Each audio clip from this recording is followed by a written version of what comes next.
Bonjour à tous, bienvenue sur Xamcast, le podcast qui parle de Neuchâtel Xamax fait par des fans pour des fans.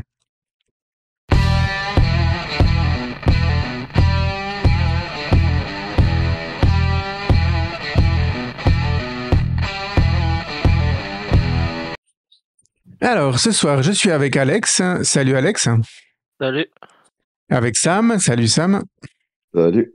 Avec Mathéo. Salut Mathéo. Salut. Et avec notre invité du jour, Laurent Weber. Salut Laurent.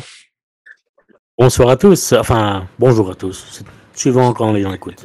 Exactement, ouais. Laurent, c'est avec un grand plaisir que nous t'accueillons. Alors, il y aura beaucoup de questions pour toi tout à l'heure dans la rubrique qui te sera consacrée, mais je vais quand même commencer par une toute bête question. Comment vas-tu ? Mais très bien en fait, ouais, merci. Et toi ? Je vais tout bien, merci beaucoup. Avant qu'on parle du sommaire de cet épisode, on va prendre un petit peu des nouvelles de nos animateurs qui n'étaient pas présents la semaine dernière. Alors, Alex, comment se sont passés tes examens ? Ils se sont passés. Oui, je peux pas trop dire s'ils sont bien passés ou pas parce que moi, de mon point de vue, pour moi, ça s'est pas très bien passé, mais de ce que les experts ils m'ont dit, ça a été. Bah alors c'est bon, nickel. Donc, Bon, t'auras les résultats quand ? dans 2 mois. Dans 2 mois. Ok, alors ils attendent vraiment la fin des cours et tout Oui, pour. Ok. oui. Bon, bah on va te tenir les pouces d'ici là. Et puis, Sam, comment va ton petit qui a fêté ses 2 ans la semaine passée ? Vous lui avez fait une belle fête ? Bah écoute, il va super bien, puis on a fait une petite fête en famille. Ouais. Ok, super. Bah, on se réjouit déjà qu'il grandisse et puis qu'il vienne aussi peut-être plus tard parler de Xamax à l'antenne avec son papa. Ah bon, il a tout intérêt. Ok, une petite dédicace aussi pour Michael. Donc Michael, il est dans le dur un petit peu là avec la défense de la patrie. C'est des missions de survie et autres, donc voilà, on ne va pas le entendre avant un bon petit moment. Avant même, je crois, là, il nous a parlé qu'il revenait vers mi-mai ou fin mai. Donc voilà, on lui souhaite plein de courage pour la fin de son école de recrue, puis on se réjouit toute l'équipe de le retrouver tout prochainement à l'antenne de Xamcast. Alors, aujourd'hui, nous fêtons, messieurs, notre 30e épisode, mesdames, messieurs, pardon, notre 30e épisode.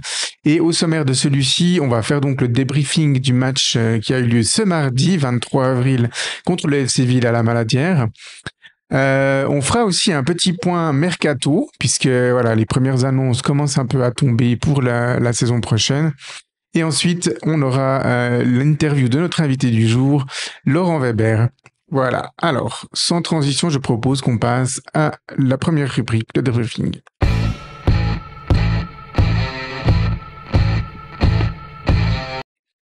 Voilà, alors, normalement, en temps normal, c'était une semaine anglaise pour la Challenge League. On aurait techniquement dû avoir 2 matchs à débriefer, mais comme le FC Sion était engagé encore en Coupe de Suisse pas plus tard que hier soir, nous avions joué ce match de la 32e journée de manière avancée, il y a maintenant 3 semaines de cela.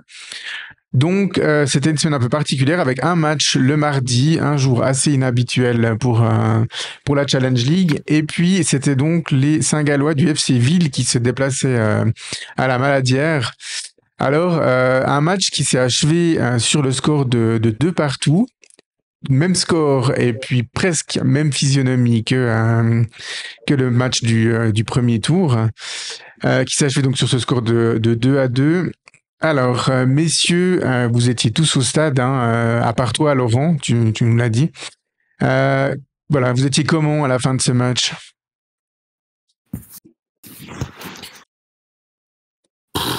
Sentiment difficile à décrire, franchement, parce que c'est clair que mathématiquement on peut dire qu'on joue plus rien, que la saison est sauvée, mais c'est vrai que ces scénarios à répétition où finalement même en partant mal tu commences à sentir fortement l'odeur de la victoire et que 30 secondes de la fin tu prends le petit but. Franchement, c'est des c'est des scénarios à répétition qui sont vraiment compliqués à vivre sur le moment. Alex, Sam ? Bah, comme Mathieu il a dit, c'est pénible de toujours encaisser ses buts tout à la fin. Mais après, quand on voit la première mi-temps qu'on fait, je pense qu'on pouvait pas tellement espérer mieux. Sam ? Ouais, C'était un match un peu ennuyant, on va dire. Mais après, il y a eu ce goal de Del Toro déjà. Il marque de la tête, c'est exceptionnel. Il marque en fin de match, on se dit c'est 2-1. On va passer une bonne fin de soirée. Et puis quelques minutes plus tard, t'as l'égalisation. Un bon coup de massue dans la tronche. Ouais, même sentiment un peu que vous tous. Ouais, et alors les internautes qui nous suivent sur les réseaux sociaux, ils partagent un petit peu votre opinion, messieurs. On a Samuel qui nous dit après cette première période, un nul nous aurait arrangé, mais là c'est toujours la même chose avec un smiley qui se cache les yeux. On a Gilles qui nous dit frustration avec 4 points d'exclamation. On a donc notre ami Dissipé qui a commenté, on lui fait un petit coucou d'ailleurs, on en profite pour le saluer, qui nous dit dans la vie il y a 2 certitudes, la mort et l'égalisation de Ville à la 92e minute.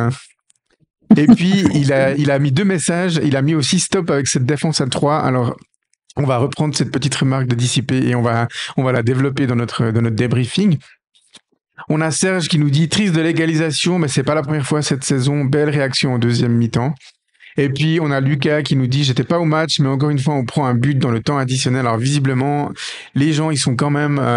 ils sont restés sur la conclusion de ce match, à savoir l'égalisation d'Altman à la 90... je sais même plus si c'était 93 ou 94e, enfin, peu importe, dans le temps additionnel. Moi, je trouve finalement que ce match, il est assez symbolique de notre saison pour 3 raisons. Même 4, j'ai envie de dire. La première, c'est déjà parce qu'il se termine par un match nul. On est quand même les rois du match nul en Challenge League. C'était notre 14e match nul en 32 rencontres. Ça veut dire que pratiquement un match sur 2 qu'on a disputé cette saison s'est terminé sur un match nul. Donc ça, c'était la première raison pour laquelle je trouve que c'était assez symbolique. La deuxième, c'est parce que on a livré une mi-temps catastrophique et une mi-temps de très bonne facture, et c'est symbolique, je trouve, de nos irrégularités dans le jeu cette saison. On est capable du très bon comme du très mauvais, et puis ce mardi, on a fait les deux dans le même match. Et puis, une autre raison pour laquelle, pour moi, ce match est symbolique, c'est que c'est en lien aussi avec la prestation en elle-même. Mais c'est que dans le même match, on a utilisé deux systèmes de jeu, et puis on a vu qu'il y en a un qui a été beaucoup plus performant que l'autre. Donc voilà pourquoi je trouve que ce match il était vraiment très très très symbolique. Alors on va décortiquer un petit peu plus les événements. Donc, Willy Forte, en préambule de ce match, il l'avait annoncé que avec 4 jours de repos uniquement, enfin 4 jours d'écart entre les deux matchs, il allait y avoir des changements dans le 11 de départ. Et puis, effectivement, plusieurs joueurs qui n'étaient pas titulaires lors du précédent match l'ont été. Je pense à Soro, je pense à Saiz, à Amrich, et puis Jesse Autier, Simone Rapp, je me souviens plus s'ils étaient titulaires ou pas à Chafouz, mais en tout cas, voilà, une grosse revue d'effectifs. Et puis, le moins que l'on puisse dire, c'est que cette première mi-temps, avec cette défense à 3, elle n'a pas été un énorme succès, tant d'un point de vue défensif et offensif, messieurs. Si quelqu'un veut intervenir. C'est vrai qu'aussi sur le plan défensif, il y a des choses à dire. Moi, je pars du principe que dans l'état dans lequel Xamax se trouve actuellement au niveau du statut du club, de où il se trouve dans la hiérarchie du football suisse, c'est justement pas parce que un résultat, on va dire au moins, enfin en tout cas que la catastrophe est évitée sur une fin de saison, puis qu'on sait qu'on va jouer un petit peu, on va finir un peu ventre mou, on va finir sans espoir de monter, mais sans risque d'être relégué. On est une des équipes, je pense, au monde qui a le moins de raison de se dire, vu qu'on est comme ça, on arrive, etc., et on solde un peu la fin de saison. Pour moi, tous les joueurs de cet effectif, saison après saison, ont des choses à jouer, soit à gagner leur place, soit à confirmer leur place pour une saison suivante. Et de ce point de vue-là, moi, pareil, le premier but qu'on prend mardi soir, je suis assez étonné en fait de la passivité qu'il y a de nouveau dans ces 16 mètres et de la liberté qu'a le joueur de Ville pour reprendre ce centre qui est magnifique, mais on sent plus je suis juste derrière le goal, donc je vois le ballon arriver gros comme une maison, et on voit les joueurs complètement statiques, quoi. C'est des choses Moi, je l'ai annoncé à mon beau-père avec qui je regarde toujours les matchs. J'ai dit, tu vas voir, ça va être une grosse occasion de but, voir un but. On sentait la chose arriver, alors avec un très bon décalage de Koueni sur Sao, le latéral droite. Et puis là, il y a pas d'opposition, c'est-à-dire que Fabrice Nsakala et Alex Winkler, qui devraient être dans la zone de Sao, eh bien, ils viennent pas au pressing. Donc le joueur, il a le temps. Enfin, si mes souvenirs sont bons, et ils sont bons parce que je viens de me remettre en fait, les images sous les yeux, mais Sao, il a le temps d'arrêter le ballon. Il centre, il est arrêté en fait. Le ballon, il est même pas en mouvement, donc il a le temps de lever la tête et puis de voir en fait que Apia, qui reprend le ballon de la tête, il est entre Abedini et Soro, et il y a un geste en fait d'Abedini qui montre à Soro, marque-le derrière. Et puis en fait, au final, il reprend le ballon, il est entièrement seul. C'est-à-dire que Abedini, il continue un peu à avancer, Soro, il est statique, et puis le joueur, il est tout seul. Donc ça veut dire que dans un système défensif où on a deux défenseurs latéraux, enfin deux pistons qui se replient et trois défenseurs centraux, eh ben seul un attaquant de ville arrive à reprendre le ballon, et ça, c'est pas acceptable. Et des buts comme ça, on en a pris des quantités cette saison finalement où les défenseurs centraux se renvoient la balle, c'est toi qui vas marquer le joueur ou c'est moi, et au final, il y a personne qui le marque et le joueur, il peut reprendre le ballon tout seul. Et puis ajuster Guy Varche. Alors vous l'entendrez après dans l'interview. J'ai un peu demandé à Guy Varche parce que dans le direct j'avais l'impression qu'elle n'était pas imprenable cette balle. Et puis en revoyant les images, eh ben le joueur il est seul à 5 mètres. Il a tout le temps en fait de voir où est Guy Varche et puis d'ajuster le ballon. Donc alors elle vient pas extrêmement fort. Guy Varche il aurait pu anticiper, mais en même temps voilà, le ballon est quand même repris de manière bonne, mais trop simple. Enfin je veux dire, on lui rend la tâche facile à l'attaquant quand il reprend le ballon comme ça. Et Ville ouvre le score. On est dans le même, ouais, on est encore dans le premier quart d'heure et on se dit ouf, on va peut-être vivre une mi-temps et un match assez pénible. Je sais pas, au moment où Ville ouvre le score, vous êtes dans quel état d'esprit, messieurs? Comme d'habitude, j'ai envie de te dire, en ce qui me concerne. C'est-à-dire que tu pensais qu'à ce moment-là, l'équipe, voilà, elle allait ramer, quoi. Ouais, c'est un peu ça, un peu comme les matchs qu'on joue contre Ville depuis plusieurs années déjà. Donc, ça m'a pas surpris plus que ça, on va dire. Ouais. Et puis effectivement, Ville ne s'est pas procuré d'autres grosses occasions dans cette première mi-temps. Ils se sont contentés de nous attendre assez bas. Et puis on a eu vraiment toutes les peines du monde à contourner cette défense compacte. Et on voit en fait que dans ce système, il n'y a pas assez de mouvement sur les côtés. Le problème, c'est que, alors, je vais pas du tout accabler Fabrice Nsakala et Zakaria Tekame. Au contraire, je trouve qu'ils font un boulot exceptionnel. Mais en fait, quand ils doivent assumer un rôle de latéral, de piston, voire d'ailier quand on est en phase offensive, ça demande vraiment beaucoup de leur part. Et puis parfois ça peut être compliqué. On voit ils montent des fois très très haut. Et puis si l'adversaire, en l'occurrence Ville, mardi soir, récupère le ballon assez tôt alors que le piston est monté, eh bien, normalement, on devrait pouvoir cadrer un petit peu ça avec Soro et Winkler sur les côtés, mais en fait, on est ultra exposé. Même quand nos adversaires jouent avec un seul attaquant, quand ils nous contrent, on est tout de suite pris de vitesse et c'est vraiment c'est fatal. Alors c'est le système qui fait ça. C'est pas forcément les joueurs qui sont à mon avis à mettre en cause. Mais on peut pas dans ce système là se créer des occasions de manière placée. Alors on essaye de jouer en contre, mais ça marche pas non plus parce que nos adversaires ils ont compris maintenant. C'est eux qui nous imposent de garder le ballon. En fait, ils refusent la possession du ballon quand on joue dans ce système-là. Et puis on n'arrive rien à en faire parce qu'il y a pas assez de mouvement sur les côtés. Et puis parce que nos deux attaquants de la première mi-temps ben voilà, ils ont pas reçu des bons ballons, et puis en même temps quand ils en ont eu, ils en ont pas fait un très bon usage, on va dire. On va dire ça comme ça. On va pas forcément les accabler plus que ça, mais c'est vrai que ils ont vraiment eu toutes les peines du monde à se créer quelque chose. Donc 0-1 à la mi-temps. Alors je m'attendais effectivement à ce que Forte voilà, recadre un petit peu tout ça, rechange le système de jeu. Pour moi, c'était une évidence que ça fonctionnait pas.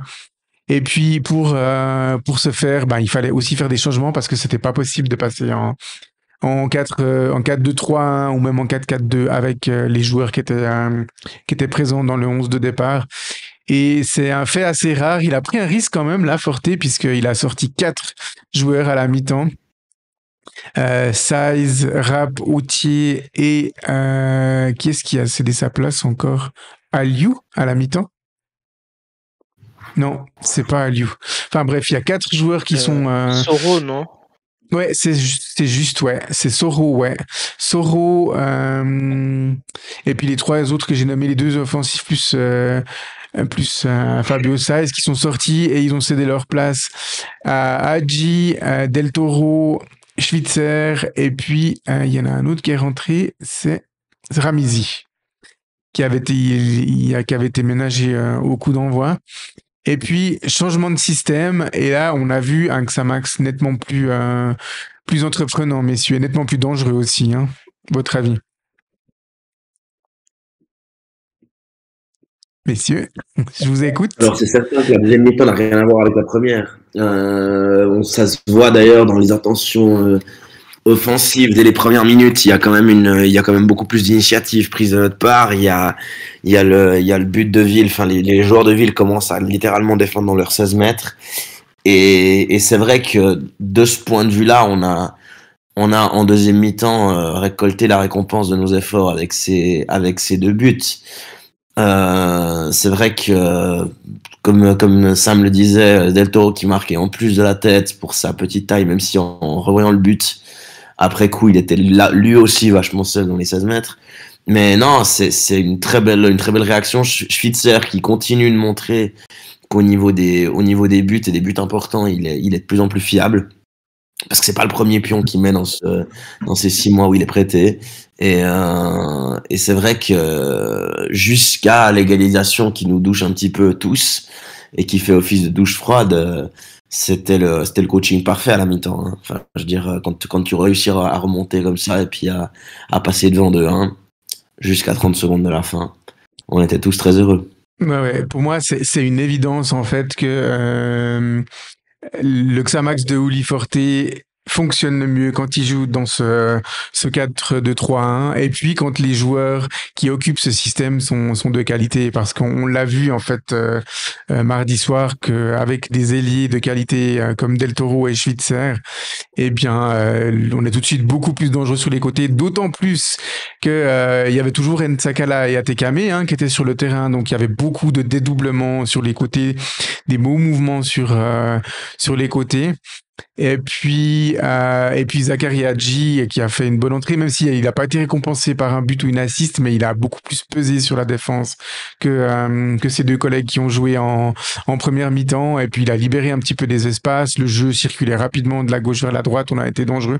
Donc l'égalisation, elle est tombée finalement assez tard. Moi, on jouait mieux et je disais, on va peut-être égaliser un peu plus tôt. Finalement, c'est que à la 77e minute que Schwitzer égalise. Alors, un centre d'Atekame, et puis alors Otto, cette fois, il n'était pas à la conclusion, il était à la passe D, puisque il a dévié le ballon. Le centre d'Atekame partait pas du tout sur Schwitzer, mais Otto a bien senti le coup.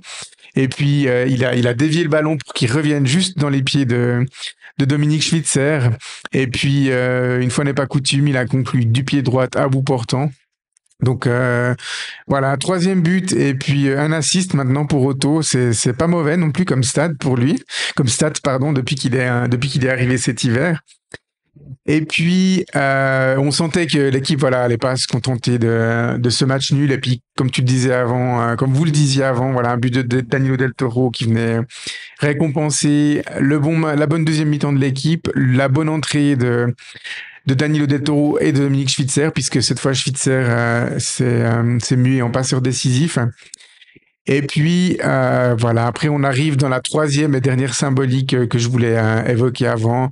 C'est la déconcentration de fin de match, les buts pris dans le temps additionnel. Alors, en début de saison, on a beaucoup fait ça. On a égalisé du côté de Nyon, du côté de Vaduz. On a marqué plusieurs buts dans le temps additionnel, mais depuis maintenant, voilà, plusieurs journées, on est plutôt l'arroseur arrosé à ce niveau-là. C'est plutôt nous qui prenons des buts dans le temps additionnel ou dans le money time, la fin des matchs, la fin des mi-temps.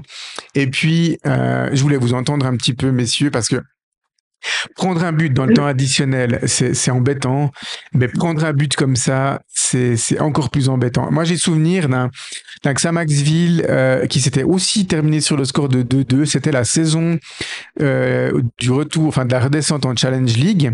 Et puis, Ville avait aussi égalisé dans le temps additionnel, mais là, il nous avait mis une volée dans la lucarne à 25 mètres. Et tout le monde était ébahi dans le stade parce qu'à ce moment-là, le joueur, il avait fait le geste parfait. Et puis, c'était vraiment la faute à pas de bol. On pouvait pas accuser l'équipe d'un manque de concentration ou autre. Il avait fait le geste juste parfait au bon moment pour mettre un but venu de nulle part. Mais ce but-là, messieurs, que ce soit à la 93e ou à la 12e minute, on ne doit pas le prendre. Je sais pas comment vous l'avez vécu, vous. Alors, il y a plusieurs choses par rapport à ça. Déjà, c'est vrai que tu disais par rapport aux tendances égalisées ou pas égalisées. Déjà, la première fois de la saison qu'on a pris le fameux but dans le temps additionnel qui te fait perdre 2 points, c'est contre Bellinzone, se faire déjà au mois de septembre. Donc, ça a commencé beaucoup trop tôt. Après, voilà. Moi, j'en parlais aussi avec un ami le mercredi après. Alors, c'est pas pour, le but n'est pas de mettre la responsabilité sur un seul homme sur ce but encaissé. Non, mais moi, j'ai un peu l'impression aussi qu'en matière enfin, au niveau du poste de gardien, je fais juste une toute petite aparté, c'est que j'ai l'impression d'avoir été en fait un peu trop habitué à des gardiens depuis que je suis ado, qui souvent sauvaient ses points dans le temps additionnel. Et c'est vrai qu'il y a autant le relâchement du ballon de Guivarch que l'apathie de la défense sur ce but encaissé. On est un petit peu, enfin, j'ai un peu l'impression que Guivarch démontre pas forcément une très très grosse confiance en ses défenseurs dans ses comportements de fin de match, et inversement. J'ai un peu l'impression que dans les moments un peu chauds, dans les moments où on mène que d'un but et il faut tenir, il y a trop peu de sérénité là derrière pour que ça tienne et qu'on lâche pas ses résultats, quoi. Enfin, c'est l'impression que ça me donne semaine après semaine. Ouais, totalement. Alors pour moi, déjà, le premier joueur qui fait la frappe, Navarro, il reçoit le ballon à l'orée des 16 mètres et il a aucun. J'ai les images sous les yeux un peu pour me remémorer ça, mais il a aucun Xamaxien à moins d'1 mètre de lui. Donc ça veut dire qu'il a le temps de contrôler et puis d'ajuster sa frappe. Et les joueurs, en fait, ils sont à réaction, ils viennent pour essayer de contrer, mais c'est trop tard. Au moment où le joueur il reçoit le ballon et il arme sa frappe, ils doivent suivre le ballon, ils doivent reculer, ils doivent se retourner, et puis ils doivent voir qu'est-ce qui se passe derrière eux à ce moment-là. Parce que s'ils font ça, eh bien, c'est peut-être eux qui sont les premiers pour réagir sur le ballon et puis de le mettre en corner. Parce que là, il peut se passer plein de choses. Soit le ballon, il finit à côté, soit le ballon, il finit dans le but et c'est goal. Et voilà, Guivarch peut faire l'arrêt, bloquer le ballon, il peut dévier le ballon au corner, il peut le repousser devant. Enfin, il peut se passer n'importe quoi. Donc, on a un temps de retard. Au moment où on va vers lui, eh ben, c'est trop tard. Et puis ensuite, c'est symptomatique. La frappe de Navarro, elle part, et les seuls joueurs qui sont en mouvement, c'est les blancs, c'est les 2 joueurs de Ville, le buteur Altman et je sais plus qui était l'autre, ça devait être Mouchi, je pense, dans cette position.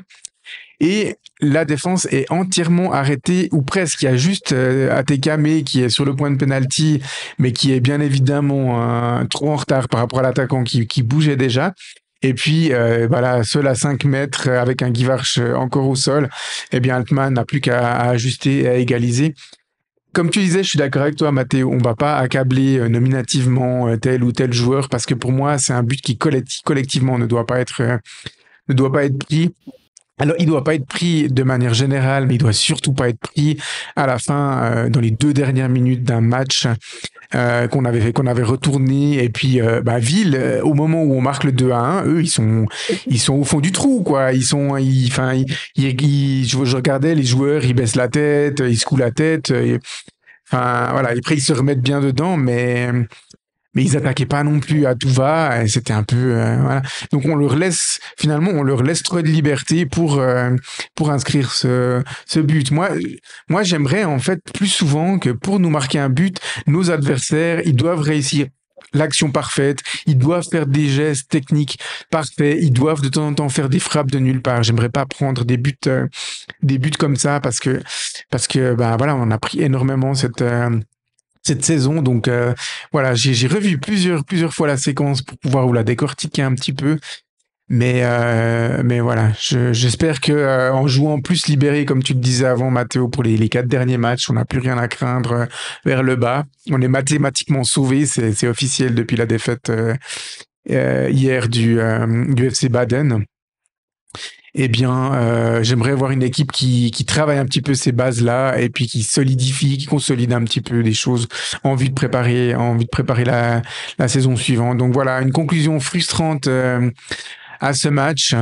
Mais voilà, je voulais quand même aussi retenir ce qui a bien fonctionné parce que depuis le retour des vestiaires jusqu'à la 92e minute, pour moi, on a vu une équipe, messieurs, qui, si elle garde cette base et puis si elle arrive à jouer de cette manière-là, peut jouer le haut du tableau la saison prochaine en étant plus régulière. Vous êtes d'accord avec ça ou pas? Ah Oui. bah, clairement. Non, vas-y, Mathéo.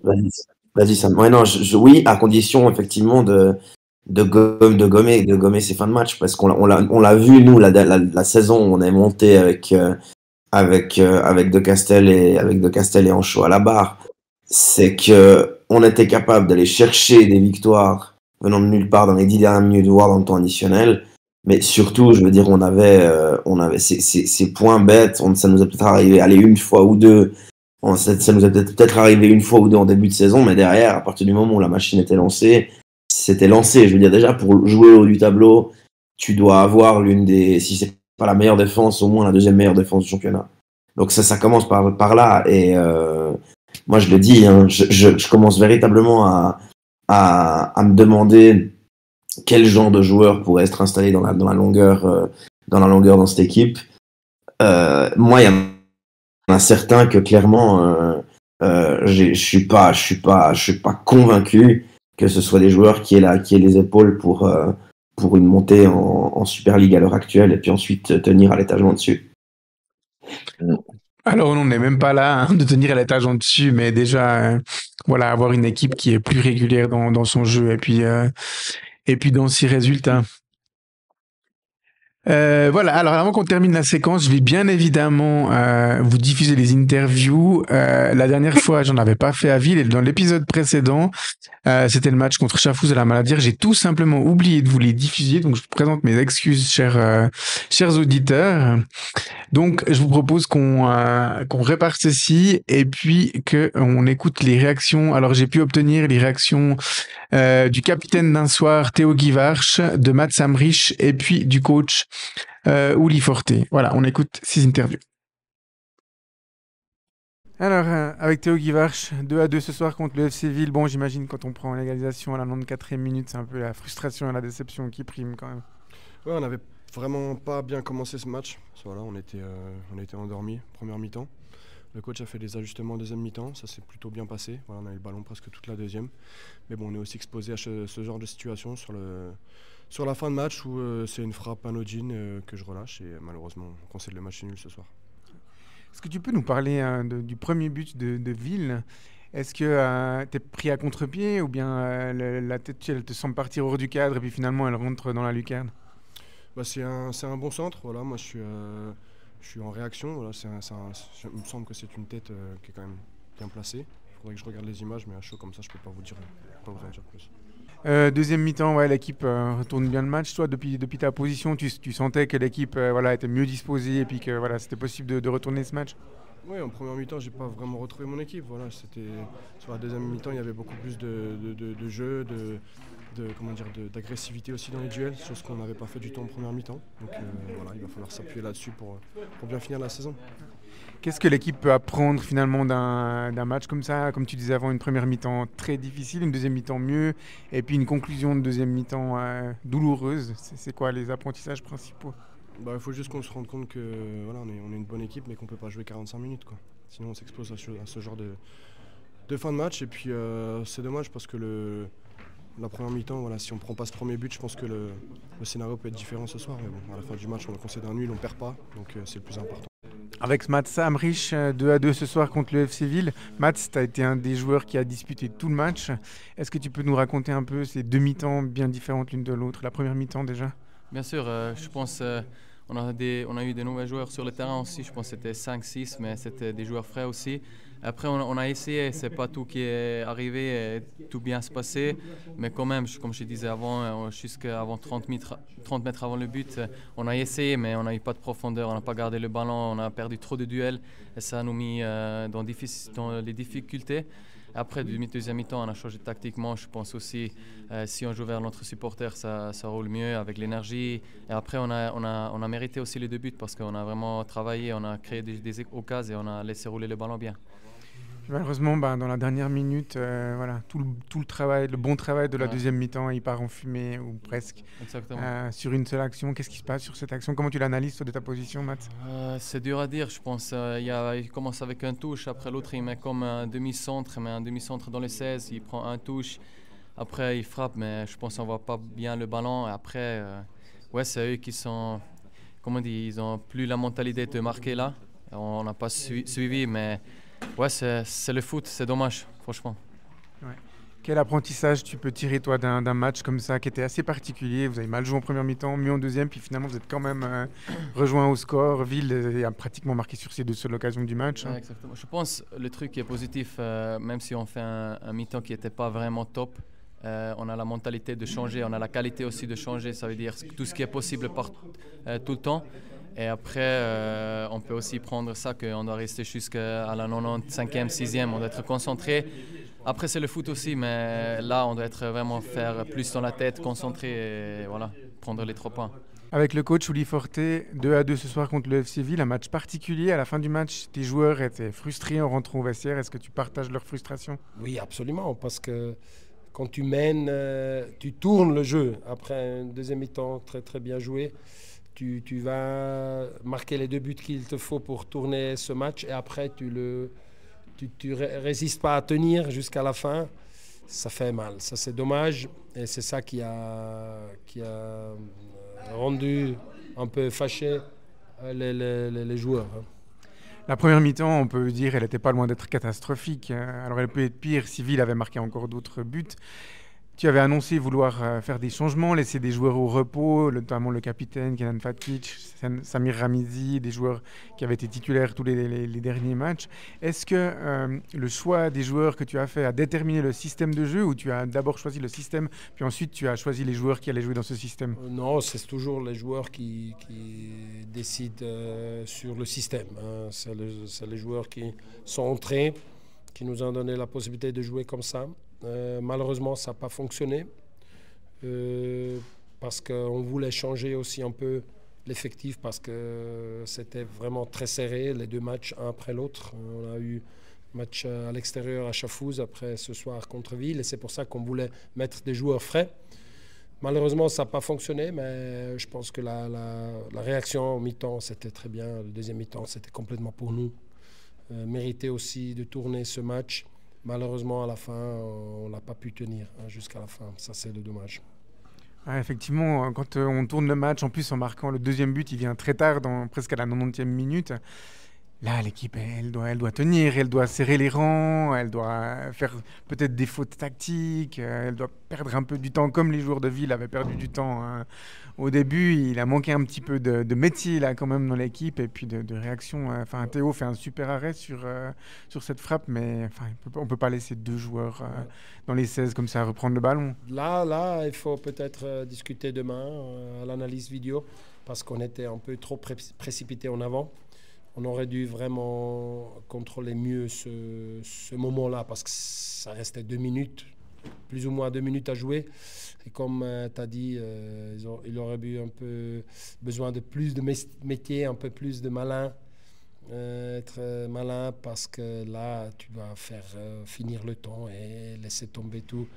Pas risquer de prendre l'égalisation en dernière seconde. Et malheureusement, on n'a pas pu faire ça. Là, il y avait peu de pauses entre Chafouz et Ville. Maintenant, c'est l'inverse. Il y a une longue pause avant le prochain match, puisque vous avez déjà joué le match de la 32e journée contre Sion. Alors, je ne sais pas si tu as réalisé, mais il y aura beaucoup de joueurs qui seront suspendus pour ce match. Il me semble qu'Abedini, Winkler, et puis il y a encore un Schwitzer, ils seront suspendus. Voilà, ça va être quoi le boulot pendant ces 10 jours-là? Et maintenant, il faut bien préparer ce match à Bellinzone parce que ça sera un match assez difficile. Et on verra qui on a à disposition, mais l'effectif il est assez grand pour vraiment remplacer aussi les joueurs suspendus. Mais maintenant, on a bien presque 2 semaines de temps pour préparer bien ce match. Voilà, vous les avez entendus, des joueurs et un coach quand même relativement frustrés après ce match. Moi, je voulais quand même réagir aux propos d'Uli Forte. Pour moi, j'ai pas envie en fait que quelque part le choix des joueurs détermine le système dans lequel on va jouer. J'aurais vraiment envie que on décide, voilà, ce système-là, c'est le système dans lequel on est le plus à l'aise, et puis qu'ensuite on décide de recruter les joueurs qui peuvent jouer dans ce système-là, les titulaires et puis les joueurs de remplaçants, les joueurs de rotation. J'aurais vraiment envie qu'on trouve vraiment notre identité de jeu et puis qu'on arrive finalement très souvent, le plus souvent possible, à l'imposer à notre adversaire.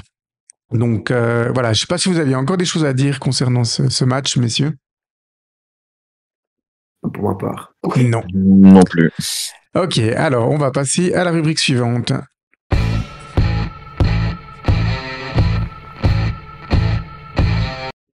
Voilà, on voulait faire un petit point mercato. Je vais poser la question à notre communauté sur les réseaux si ça les intéressait qu'on parle de l'arrivée d'un joueur cette semaine, mais aussi, je pense, par extension du mercato en vue de la saison prochaine. Et puis, plus de 96% des gens ont répondu que oui, ils étaient intéressés.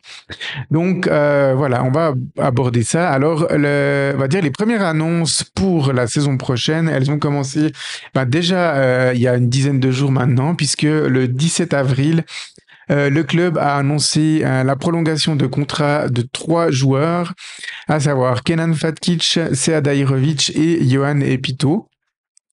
Messieurs, comment vous avez accueilli cette nouvelle de triple prolongation de contrat? On va commencer par toi, Alex. Tiens, une fois n'est pas coutume. Pour moi, c'est quand même bonne nouvelle parce que ça montre que on fait confiance aux joueurs et qu'on les prend pas une année pour les lâcher directement après. Ouais. Les autres? Je rajouterais à ce qu'a dit Alex le fait que ce sont pour moi 3 joueurs qui doivent faire partie du Xamax de demain et qui, justement, c'est un peu le prolongement de ce que tu dis, Alex. C'est que pour moi, déjà, c'est bien parce que ça prouve qu'il y a des joueurs qu'on prend pas une année pour ensuite les revendre. Et deuxièmement, parce que c'est des joueurs qui, pour moi, sont essentiels à la pérennité de ce club dans les années à venir. Sam? Ouais, je partage exactement le même avis que Mathéo, donc j'ai pas plus à dire, mis à part que je suis ravi de ces prolongations. Mmh. Laurent, j'imagine que comme nous, tu as découvert ça soit en ouvrant Internet ou bien la presse. Tu as réagi comment à la prolongation de contrat de ces 3 joueurs? J'étais très content. J'avais une petite frustration parce que si je me trompe pas, les 3 contrats sont seulement prolongés d'1 année. Et puis, ça me fait un petit peu penser au fait que on a beaucoup fait ça durant ces dernières années. Et puis, en fin de saison, voilà, si les joueurs performent et puis si par hasard, ou peut-être pas par hasard, on arrive à monter la saison prochaine, on risque d'avoir un problème de joueurs qui quittent et qui ne rapportent rien. Donc, à mon sens, des joueurs comme Fatkic ou Epito, on aurait dû tenter de faire des contrats plus longs, surtout Epito qui est encore assez jeune. Je ne sais pas l'âge de Fatkic. J'étais très content de voir qu'on a prolongé, ça fait déjà plusieurs mois, Nsakala et de 2 saisons, si je ne me trompe pas. Oui, c'est ça. Donc voilà, pour moi, ça va dans la bonne direction parce qu'il faut préparer la saison prochaine, évidemment. Voilà, un petit regret de ce que ce soit pas des contrats un petit peu plus bétonnés, comme on dit. C'est ça, tu m'enlèves les mots de la bouche, Laurent, j'allais dire exactement ça. Alors, c'est toujours très compliqué de savoir dans cette situation, est-ce que c'est vraiment une volonté du club d'offrir des contrats de courte durée ou c'est finalement dans les négociations qu'on en arrive à là et puis peut-être on a proposé un petit peu plus d'années de contrat, mais les joueurs n'ont pas voulu plus que 1 an. C'est très compliqué de savoir ce qu'il en est vraiment dans ce milieu. Enfin, déjà les contacts sont des fois assez secrets. Et puis je trouve qu'avec Samax depuis maintenant 2-3 ans, c'est encore plus secret. Il faut presque limite aller demander aux joueurs pour combien de temps ils ont signé. Donc le club ne communique plus du tout les durées de contrat. Les joueurs, ils la donnent volontiers, hein, donc c'est pas tellement un souci. C'est pas franchement un secret d'État non plus de dire j'ai signé pour 1, 2 ou 3 ans ou j'ai signé 1+1. Alors c'est clair que quand il y a une option, ben ils donnent pas les conditions de l'option de prolongation. Mais voilà. Alors pour répondre à ton petit questionnement, Laurent, Kenan Fatkic, il a 26 ans.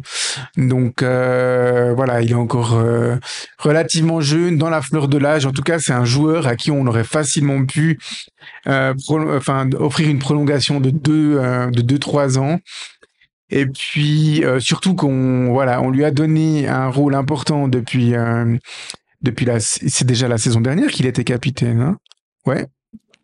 Oui, il a pris le brassard, ou bien, je me souviens plus, j'ai un blanc maintenant. Non, la saison passée, c'était Berisha qui était capitaine encore. Ah oui, il y avait encore Liridon Berisha, mais depuis cette année, voilà, on lui a confié le brassard de capitaine, et puis je trouve que voilà, il remplit très bien ce rôle-là, on l'a déjà dit, et puis sur le terrain, il est aussi indispensable, donc voilà, c'est un joueur avec lequel on veut construire.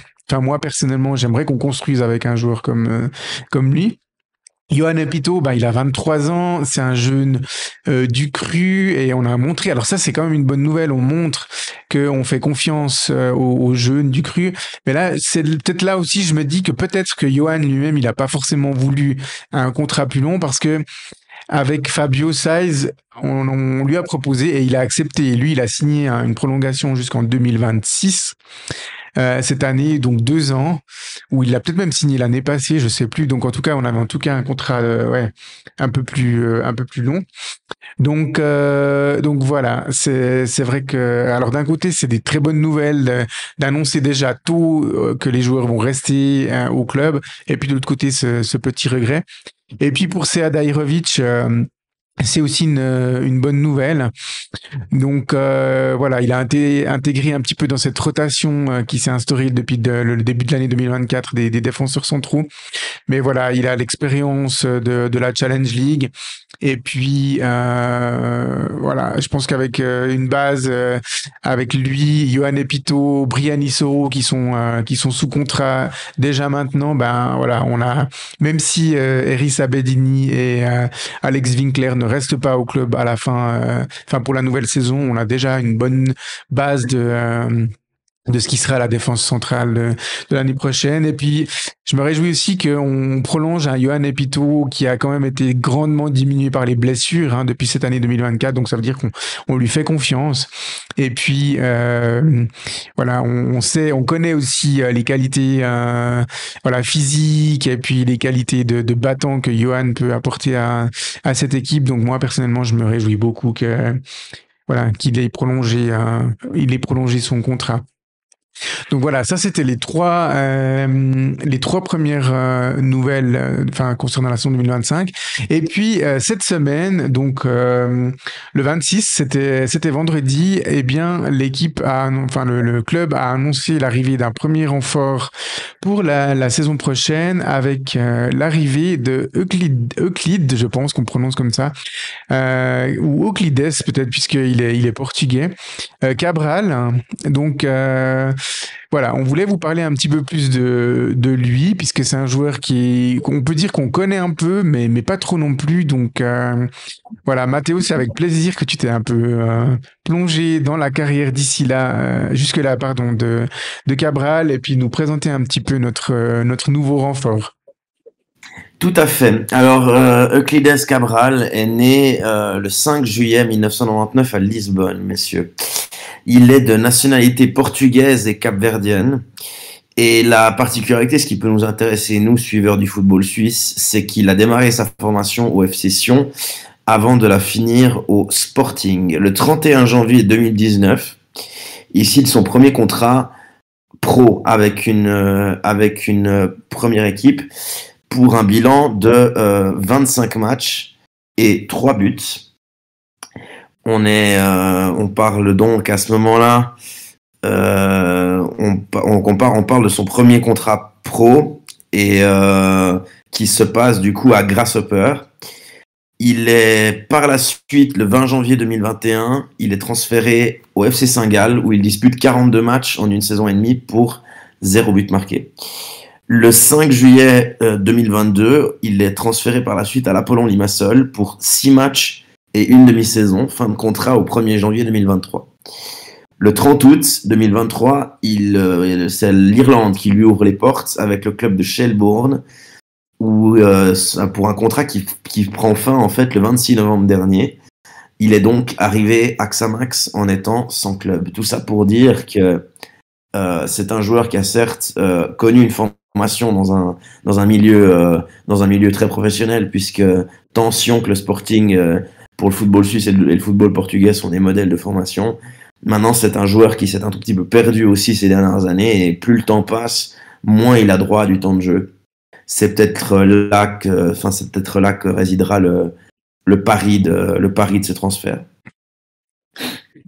Voilà, merci beaucoup Mathéo. Alors, Euclides Cabral, en fait, il est déjà, je sais pas depuis combien de temps exactement, mais il est déjà avec l'équipe depuis un certain temps, puisqu'il y a une semaine, 10 jours, en fait, j'ai reçu un message sur X, j'ai de la peine à dire X, sur Twitter, disons, avec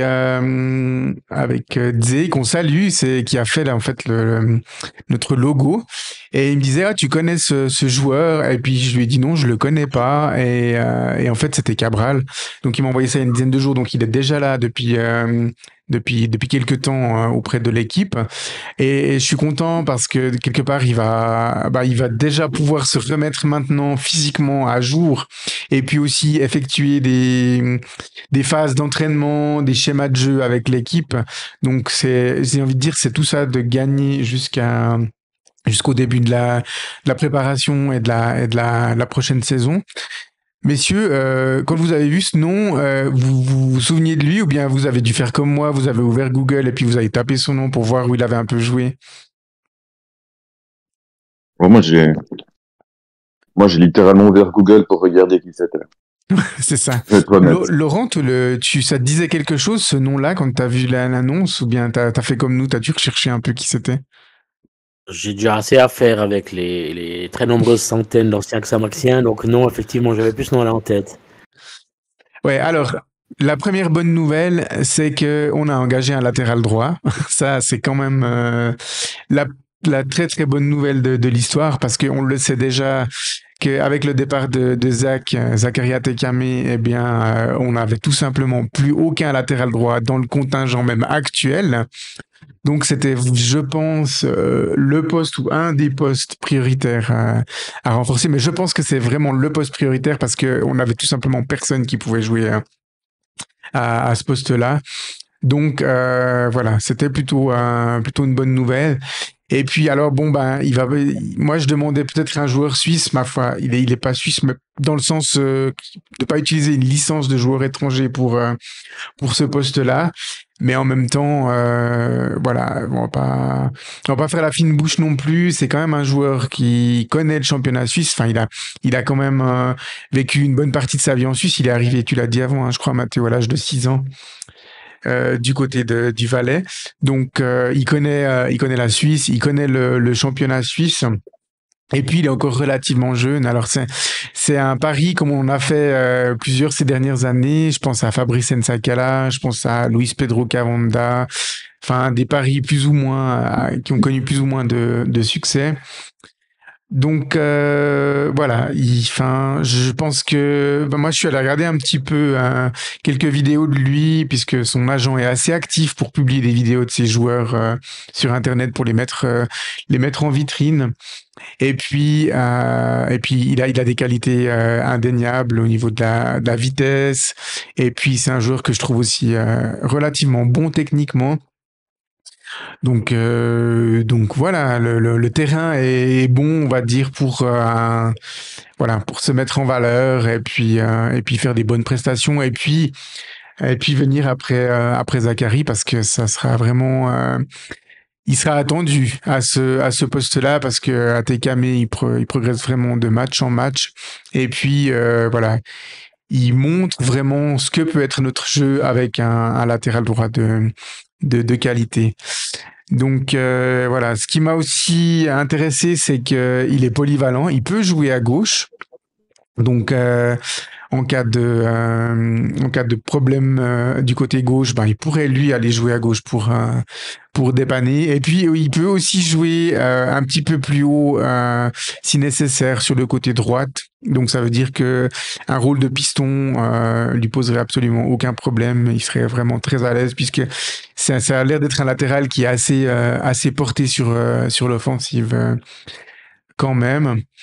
Donc voilà, messieurs, pour vous, Cabral, c'est notre titulaire ou c'est joueur de rotation avec un autre joueur?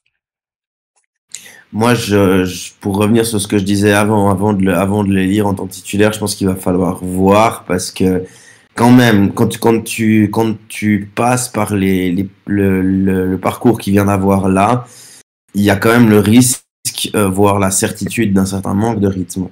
Donc c'est un joueur qui va devoir dès le début de la préparation se remettre dedans sans que voilà, ça fait partie, comme on disait avant, c'est un pari, donc c'est pas le genre de joueur de qui je vais attendre personnellement des monts et des marées dès le début. Numériquement, comme tu l'as dit avant, c'est une très bonne nouvelle parce qu'on n'avait plus de latéral droit. Maintenant, quant à savoir si il va prendre une place de titulaire, il n'y a que l'avenir qui peut nous le dire. C'est quoi la solution pour vous du côté droite? C'est continuer à chercher un joueur qui a le potentiel d'être titulaire et puis de le mettre dans une concurrence avec Cabral. C'est de dire à Cabral, ben si ça part bien, tu seras titulaire indiscutable et puis de mettre un jeune autour de lui. C'est d'aller chercher un autre latéral droite, mais pas forcément un titulaire en puissance. Comment vous voyez la chose? Bah, le truc, c'est que si on veut, entre guillemets, vouloir monter ou lutter pour les premières places la saison prochaine, ce serait bien d'avoir une doublure à ce poste, puis avoir une certaine concurrence sainte entre deux joueurs à peu près du même niveau. Puis c'est que comme ça qu'un joueur peut progresser au final. Alors de toute façon, il y a pas de débat. Il faudra avoir un deuxième latéral droite. Cette saison nous a montré que si on double pas tous les postes, on peut s'exposer vraiment à tous les dangers. Donc la question d'avoir un deuxième latéral droite pour moi, c'est une évidence. Mais on a dans le système actuellement deux joueurs qui peuvent évoluer à ce poste-là. Et on a Exxon Rexay qui est en prêt du côté de Bulle. Et puis on a Enis Stalovic qui joue avec les M19, mais on l'a vu à l'œuvre pendant les matchs de préparation cet hiver. Donc les deux peuvent évoluer dans ce poste de latéral droit et pourraient faire office de doublure ou en tout cas être en concurrence avec Cabral. Donc après la question c'est est-ce qu'on va encore utiliser une licence de joueur pour un deuxième latéral droite ou on fait confiance à un peu un jeune comme on avait fait confiance à l'époque à Zachary Atekame quand on avait eu les problèmes avec Cavanda et puis je sais plus qui était le deuxième joueur qui jouait sur le côté droite avec lui. Mais voilà, je sais pas. Comment vous voyez c'est la chose. C'est clair qu'après on peut pas non plus engager que des titulaires en puissance puisqu'il faut donner du temps de jeu quand même. Et puis nos jeunes, certains on doit les prendre dans l'effectif de la première équipe, d'autres on doit les prêter, surtout avec ce nouveau partenariat avec l'ISR de Lémont. Donc voilà, c'est un bon début, j'ai envie de dire de renfort. Et puis voilà, affaire à suivre, mais le problème du latéral droite n'est pas complètement réglé, on va dire. Ouais, non, mais pour moi, on s'expose quand même à un gros souci l'année prochaine si on assure, si on commence assez rapidement à parler à Cabral en lui faisant miroiter une place de titulaire. Je pense qu'on va dans ce serait une erreur stratégique assez conséquente de mon point de vue. À noter que Uli Forte le connaît, hein, ils se sont côtoyés du côté de Grasshopper, donc voilà, c'est un joueur dont il a eu l'occasion, même si c'était pas sur un énorme laps de temps, mais il a quand même eu l'occasion de voir ses qualités. Donc voilà, il est pas arrivé chez nous par hasard non plus, quoi, je pense. Oui, puis dans une période où Getse était à un autre niveau que ce qu'il nous montre en ce moment, parce qu'avec Forte, si je me dis pas de bêtises, c'est 2 finales de coupe et puis 2 luttes pour le titre, 2 titres de champion qui sont ratés de très très peu face au grand FC Bâle. Donc c'est pas non plus, il a pas évolué dans n'importe quel club en Suisse. Non, c'était pas à ce moment-là, Matteo. Ah non, j'ai non. pensé. Non, Cabral, il a 25 ans. Non, Uli Forte, il a été à Getse, si je me trompe pas, c'était en 2019, donc c'est tout frais. Non, Getse ne luttait pas contre... C'est le deuxième passage à Getse. C'est le deuxième passage à Getse, ouais. C'est son deuxième passage, ouais. Parce que sinon, il aurait joué, il aurait eu 8 ans, je pense, quelque chose comme ça. Ah donc, ouais, forcément, ouais. À noter qu'il a 25 ans, tu l'as dit avant, tu as annoncé sa date de naissance. Ouais. Donc non, c'était le deuxième passage, donc non, c'était déjà un peu les années galères pour Getse, voire même c'était les années de Challenge League déjà, hein. Ils ont eu... effectivement.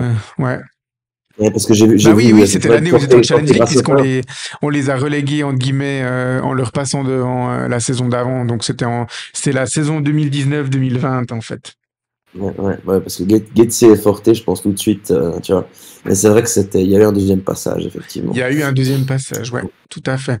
Ouais. Donc voilà, des débuts d'annonce. Alors c'est clair que quand le joueur arrive libre, on peut annoncer son arrivée au club à n'importe quel moment.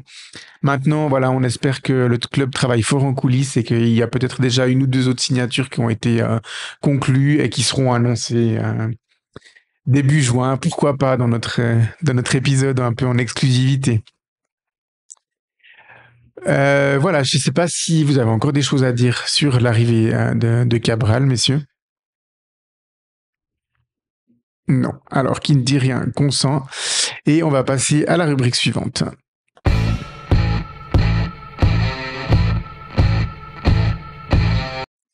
Voilà, pour la rubrique suivante, l'interview de notre invité Laurent Weber. Alors, Laurent, comme toi, tu as pu l'entendre dans les autres épisodes, j'aime bien faire une petite présentation de la part de nos invités. Alors, je m'excuse déjà, pour toi, elle sera relativement courte par rapport à nos précédents invités.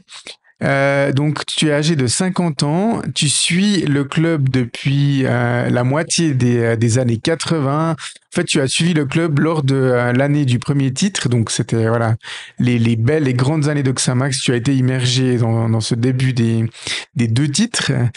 Et puis, tu es un fan avant tout du club, mais tu es aussi un collectionneur de tout ce qui touche à Xamax et tu es aussi l'archiviste actuellement du club.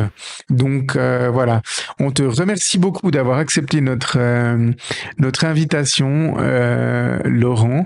Et puis, on va attaquer directement avec cette première question. J'ai déjà un petit peu dit, mais tu vas pouvoir nous parler depuis quand tu suis et comment, dans quel contexte tu suis le club de Neuchâtel Xamax. Comme tu l'as dit, c'est un ami qui m'a poussé à m'intéresser au club. J'avais 12 ans. Ça fait un petit peu footix parce qu'en 86, c'était un petit peu facile de devenir fan du club, mais j'avais un père anti-Xamax, donc il a fallu me convertir en quelque sorte. Et puis voilà, j'ai assez rapidement croché. J'ai vécu mes premiers matchs de Coupe d'Europe en 88 ou 89. Le tout premier, c'était contre Cusisilati, juste avant le Bayern. Et puis au fur et à mesure, je suis devenu un fidèle des matchs à la Maladière, où au fil des années, j'ai fait toutes les portions, surtout le pelouse côté Église Rouge, pesage très longtemps, puis après tribune sud et même une fois tribune nord. Voilà, j'ai un petit peu fait le tour du stade. Ok. J'ai juste envie de rebondir sur le fait que ton papa était anti-Xamax. Comment tu expliquais cela? Euh... c'est compliqué. On a une relation particulière avec lui. Donc, peut-être qu'il avait simplement envie d'être à l'inverse du courant. Euh, il aimait peut-être volontiers écouter l'histoire du club, mais plutôt vu d'un cantonalien. Faut savoir que mon grand-père, mon grand-père paternel a joué au FC Cantonal B dans les Ouais. années 30-40. Est-ce qu'il y a un lien avec ça? Je ne sais pas. Faut savoir qu'au moment de la fusion dans les années 70, enfin en 1970, il y avait vraiment une très grosse rivalité Mhm. et partiellement une certaine détestation du camp FC Cantonal et du camp FC Xamax. Donc, c'était pas Donc, en lien avec la ville de Neuchâtel en elle-même. C'est vraiment non, pas ce que du tout. représentait Xamax avant la fusion, en fait. C'est exactement ça, ouais. On retrouve à travers l'histoire des exemples très amusants. Je pense notamment à Freddy Rumeau qui a tenu le club à bout de bras au moment où Gilbert Facchinetti ne pouvait, techniquement parlant, n'était plus le président fonctionnel. Ça s'est passé, pardon, année 2001, 2005, quelque chose comme ça, je peux dire des bêtises, hein. Il était toujours le président d'honneur, il a toujours été là comme frontman, mais dans les faits, celui qui gérait la société, c'était Freddy Rumeau. Et il l'a fait, je crois, en toute intégrité, avec beaucoup de sérieux. Mais il faut savoir qu'avant ça, lui était cantonalien. Donc il a écrit dans le bulletin de club du FC Cantonal. Et on retrouve même en 1967 ou 68, dans les bulletins de club du FC Cantonal, Freddy Rumeau qui signe un poème dans lequel il traite la famille Facchinetti de mafia. Donc Ah c'est oui. pour dire si ça peut être très très clivant. Effectivement, on n'a pas forcément notion de cette rivalité au sein même de la ville de Neuchâtel des différents clubs. Donc voilà. Ouais. Alex? Est-ce que tu pourrais nous citer quelques joueurs du club qui t'ont particulièrement marqué et pourquoi? Et le problème, c'est faire un choix.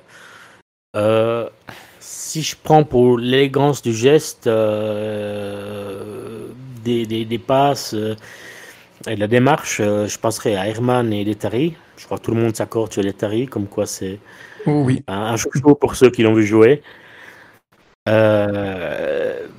J'adore le travail, la fidélité, la fiabilité d'un Perret ou d'un Ouds. Ou bien des coups d'éclat, un peu des coups francs de Tarasevic, de Loudin, de Joseph Endo. Je me rappelle le coup franc d'Endo qui est passé vraiment nickel pile poil juste sous le mur de joueurs qui se levaient. C'était très, très beau à voir en vidéo. Ouais, Laios Detari, Sam, tu l'as vu jouer, toi, ou pas? Non, je crois pas. Ou bien je m'en souviens peut-être pas. Ouais, je pense que c'était un peu plus vieux que ça, en fait. Parce que Detari, c'était quoi? C'était le début des années 90, hein, Ouais, Laurent? c'était Ouais, en même temps qu'Alexandrov. On doit être vers 92, 93, 93, 94. 94, ouais. Ouais, c'est ouais, non, je ça. n'allais pas encore au stade, là, Ah 80. bah non. T'avais quoi? Un an, 2 ans, là? En 4, j'avais 4 ans. Ouais, 4 ans. Ouais. Donc, ouais, non, alors effectivement, Detari, c'était quelque chose, hein. C'était un des tout grands joueurs qu'on ait eu à Neuch, quoi. Ouais. Alex? Alors, quels sont tes meilleurs souvenirs au stade? Euh, bon, c'est un peu des clichés ce que je vais dire, mais j'ai pas vécu le premier match contre le Real, mais j'ai vécu le deuxième quand on a gagné 1-0 avec ce coup franc d'Ibrahim Hassan. Et vu que c'était le match aller, ben tous les espoirs étaient encore permis. Ouais, le match retour était un petit peu cruel, mais euh, la victoire contre le Bayern, j'étais droit accroché au grillage côté pelouse ouest. Mm. Ouais, et puis évidemment, le match à Haro. J'y suis allé quelque part parce que je sentais que c'était un peu mon devoir, et puis d'une autre, j'avais un tout petit espoir. Bon, c'est facile à dire après, mais voilà. Donc évidemment, c'était c'était de vrais orgasmes, il faut le dire, hein, ces victoires. Ouais, Ouais, non, c'est totalement. clair. Ouais. Ouais. Tu as vécu un an aux États-Unis. Comment tu as nourri ta passion avec la distance? Bah, difficilement, hein. C'était en 1992-93, donc Internet que Pouic.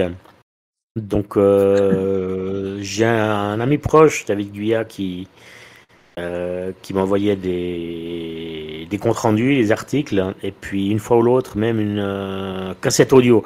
J'ai pu écouter le match de Coupe d'Europe qu'on a joué contre Frem Copenhague, je crois. J'ai pu le vivre à distance sans savoir le résultat en écoutant une cassette audio une semaine après.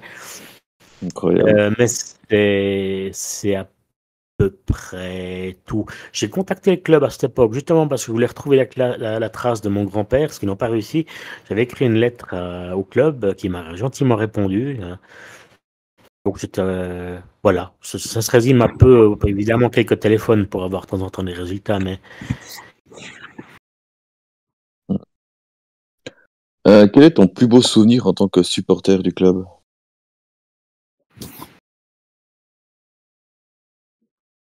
et ça se résume à peu près au même match Ouais, alors que j'ai mentionné effectivement, tout à l'heure. j'interviens parce que j'ai posé cette question. Je voulais distinguer des fois peut-être les souvenirs purement footballistiques, mais aussi les souvenirs, voilà, peut-être liés à l'arrivée d'un joueur ou le départ d'un joueur ou des événements en lien avec le président ou autre. C'est pour ça que j'ai différencié les souvenirs au stade et puis les souvenirs en tant que supporter de manière générale.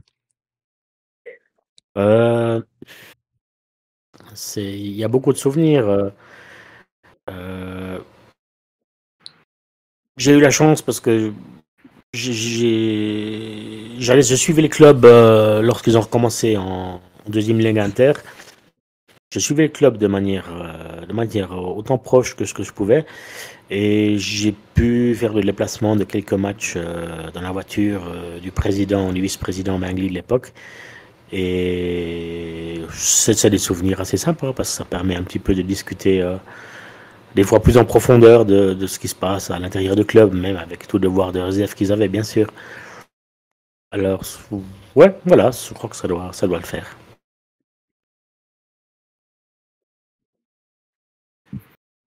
Tu as été responsable de la régie technique entre 2003 et 2007. En quoi consistait ton travail exactement? Alors, responsable est un grand mot. J'ai jamais été le responsable des équipements techniques en tant que soi. C'est toujours des prestataires externes qui nous livraient la machinerie. Lorsqu'on était dans l'ancienne Maladière, j'ai d'abord fait partie de l'équipe sous l'égide de Skander Agrebi, puis je suis devenu responsable simplement de l'équipe de bénévoles qui s'occupait de faire tourner en fait l'écran géant qui était en diagonale de la régie technique, la régie technique étant côté nord-est, simplement une petite cahute, une cabane pour les chantiers. Et en fait, on devait se battre avec un équipement qui était antédiluvien, qui datait des années 80. De temps en temps, montrer une image avec une sorte de repro qui était transmis à l'écran géant, et toutes les commandes qu'il fallait envoyer pour les différentes publicités ou résultats sur l'écran géant étaient gérées par un écran, ça ressemblait à un terminal, c'est-à-dire que c'était en une seule couleur. Et ceux qui ont vécu cette époque-là se souviennent très certainement qu'il y avait de très nombreux cubes noirs, plus ou moins gros, qui se baladaient un petit peu partout sous l'écran. Donc il fallait se dépêcher pour déplacer le texte qu'on pouvait mettre de manière à ce que les gens voient quelque chose. C'était assez amusant. Et en même temps, on devait coordonner par radio avec le speaker, qui était à l'époque Renal Janet.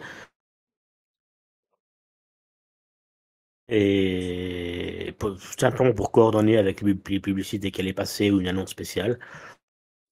Voilà, ensuite, à la fois de fond, il y avait une indication encore plus simplissime où on avait juste une sono avec deux lecteurs CD et puis un mini boîtier bleu dans lequel rentrait juste le début du timing et puis l'affichage des buts.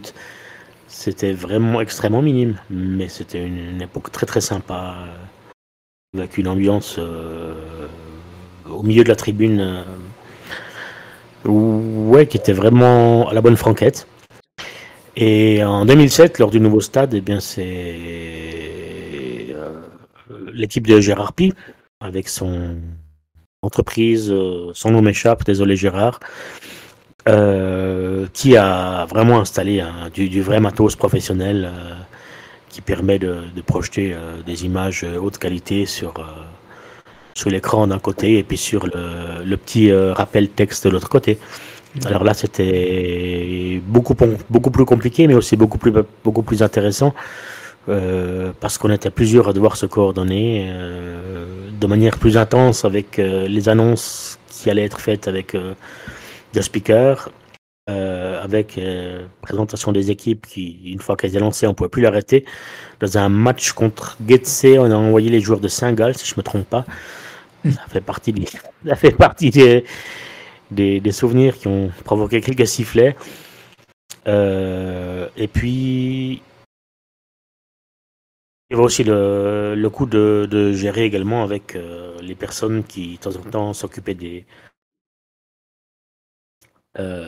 jeux à la mi-temps, notamment les fameux tirs sur la barre transversale. Et puis, notre rôle consistait également à gérer, alors pendant pas très longtemps, ça a été des vieux systèmes de banderoles pour les publicités autour du terrain. Donc c'était vraiment un truc mécanique, avec aussi un système antidéluvien. Jusqu'à que ça a été remplacé enfin par des bandes digitales, beaucoup plus faciles à gérer ensuite. Voilà, donc moi j'ai simplement géré l'équipe de bénévoles qui devait se rassembler de week-end à week-end, et à côté de nous, il y avait 2 ou 3 professionnels de l'équipe de Gérard Pi qui, eux, s'assuraient que tout le système dans son ensemble fonctionne. C'est très intéressant à regarder. Si un jour vous avez l'occasion de faire un tour en régie technique, saisissez l'occasion. Mais effectivement, on va essayer de la saisir. Je pense maintenant on a suffisamment les contacts avec le club pour nous permettre d'aller peut-être faire un petit tour là-bas. Alors je sais pas si mes collègues animateurs seraient intéressés à aller faire un tour dans la régie technique, mais moi personnellement, ouais, ça m'intéresserait beaucoup. C'est totalement noté. Tu as donc assuré la transition entre l'ancienne Maladière et la Charrière, puis vers la nouvelle Maladière. Qu'est-ce que tu peux nous raconter un petit peu ces transitions? Non, je vous ai déjà tout dit en fait, puisque notre équipe de bénévoles, elle était mise devant le matos, on nous explique comment ça fonctionne, et puis je gérais plus ou moins simplement qui arrivait, et puis je m'assurais que ça fonctionnait de notre côté amateur. Parce que j'imagine que les systèmes entre l'ancienne Maladière, la Charrière et la nouvelle Maladière étaient vraiment très très différents, tu l'as dit, hein. Vous avez été un peu formé pour ça, parce que toi, ensuite, c'est toi qui devais expliquer aux autres un peu comment ça fonctionnait, si j'ai bien compris. En général, c'était plutôt des informations de groupe. Ouais. Donc, je suis celui qui était censé savoir tout faire, bien sûr, mais non, il n'y a pas eu des millions de formations. Les bénévoles qui ont fait partie des différentes équipes étaient assez fidèles, donc il n'y a pas eu cette nécessité-là. Ok. Salutations à eux par ailleurs. Du côté de côté collectionneur, pardon, tu te souviens de ton premier objet que tu as eu dans ta longue collection que tu as maintenant? Alors, ça a dû commencer par ce fameux billet de match Xamax Cusisilati. J'ai, par bonheur, conservé un certain nombre de billets de match, surtout ceux de Coupe d'Europe. Et ça a commencé vraiment avec ça. Un objet tout bête qu'on ne sait même pas pourquoi ce qu'on met dans sa poche et qu'on ne plie pas. Et tout à coup, 10 ans après ou 20 ans après, on se dit « Ah tiens, ça pourrait être sympa, je pourrais peut-être en faire quelque chose ». Et au fur et à mesure du temps, j'ai commencé à réaliser, ouais, mais il y a peut-être d'autres choses qu'on pourrait mettre de côté pour qu'on arrive à retrouver la trace à un moment donné. Donc, dans les années 90, 2000, j'ai commencé à m'intéresser à ce qui se vendait sur eBay, sur Ricardo, plus tard sur Del Camper. C'est venu beaucoup plus tard, ça. Et au début, c'est très dur parce qu'il y a énormément de trucs et ça coûte cher. Bon, pas tout, mais certains éléments peuvent coûter vite très cher. Et surtout quand on est un petit peu absolutiste, comme je le suis de nature, on a envie d'absolument tout avoir, tout trouver. Et c'est un petit peu comme une maladie, comme un champignon qui croît. Donc plus on en a, plus on se dit, ah, mais je suis peut-être pas si loin que ça de la fin. On n'est jamais au bout d'une collection, mais avec le recul, je me dis, bon ben voilà, maintenant, entre moi et puis une ou deux autres personnes, on a pas loin de tout ce qui s'est produit pendant de très nombreuses années. Ok. Parle-nous de quelques pièces de ta collection dont tu en es particulièrement fier. Alors, je mentionnerai un programme de match de Montreux-Cantonal, je crois, de 1934. C'est pas quelque chose où on peut rentrer dans un magasin et puis demander bonjour, j'aimerais bien ça. Il faut vraiment aller tous les quelques jours sur les plateformes de vente et relancer la même recherche. Et tout à coup, on a un coup de bol comme ils sont presque tous les 10 ans, tous les 20 ans. Et il faut saisir l'occasion. Et il faut être prêt à mettre le prix. Des fois, il y a des choses, j'ai dû acheter à des prix un petit peu insensés, mais ce programme-là en question, je sais pas, il a peut-être coûté 150 balles. J'allais te demander, c'est quoi des prix insensés pour toi?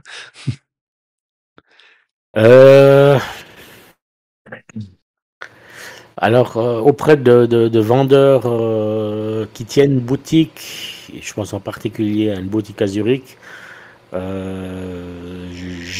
j'ai acheté un maillot qui a été porté par Gilbert Facchinetti dans les années 60. Ça n'a pas de prix. Cet objet-là, d'ailleurs, j'étais déjà en contact rapproché avec le club. Le club l'a simplement payé.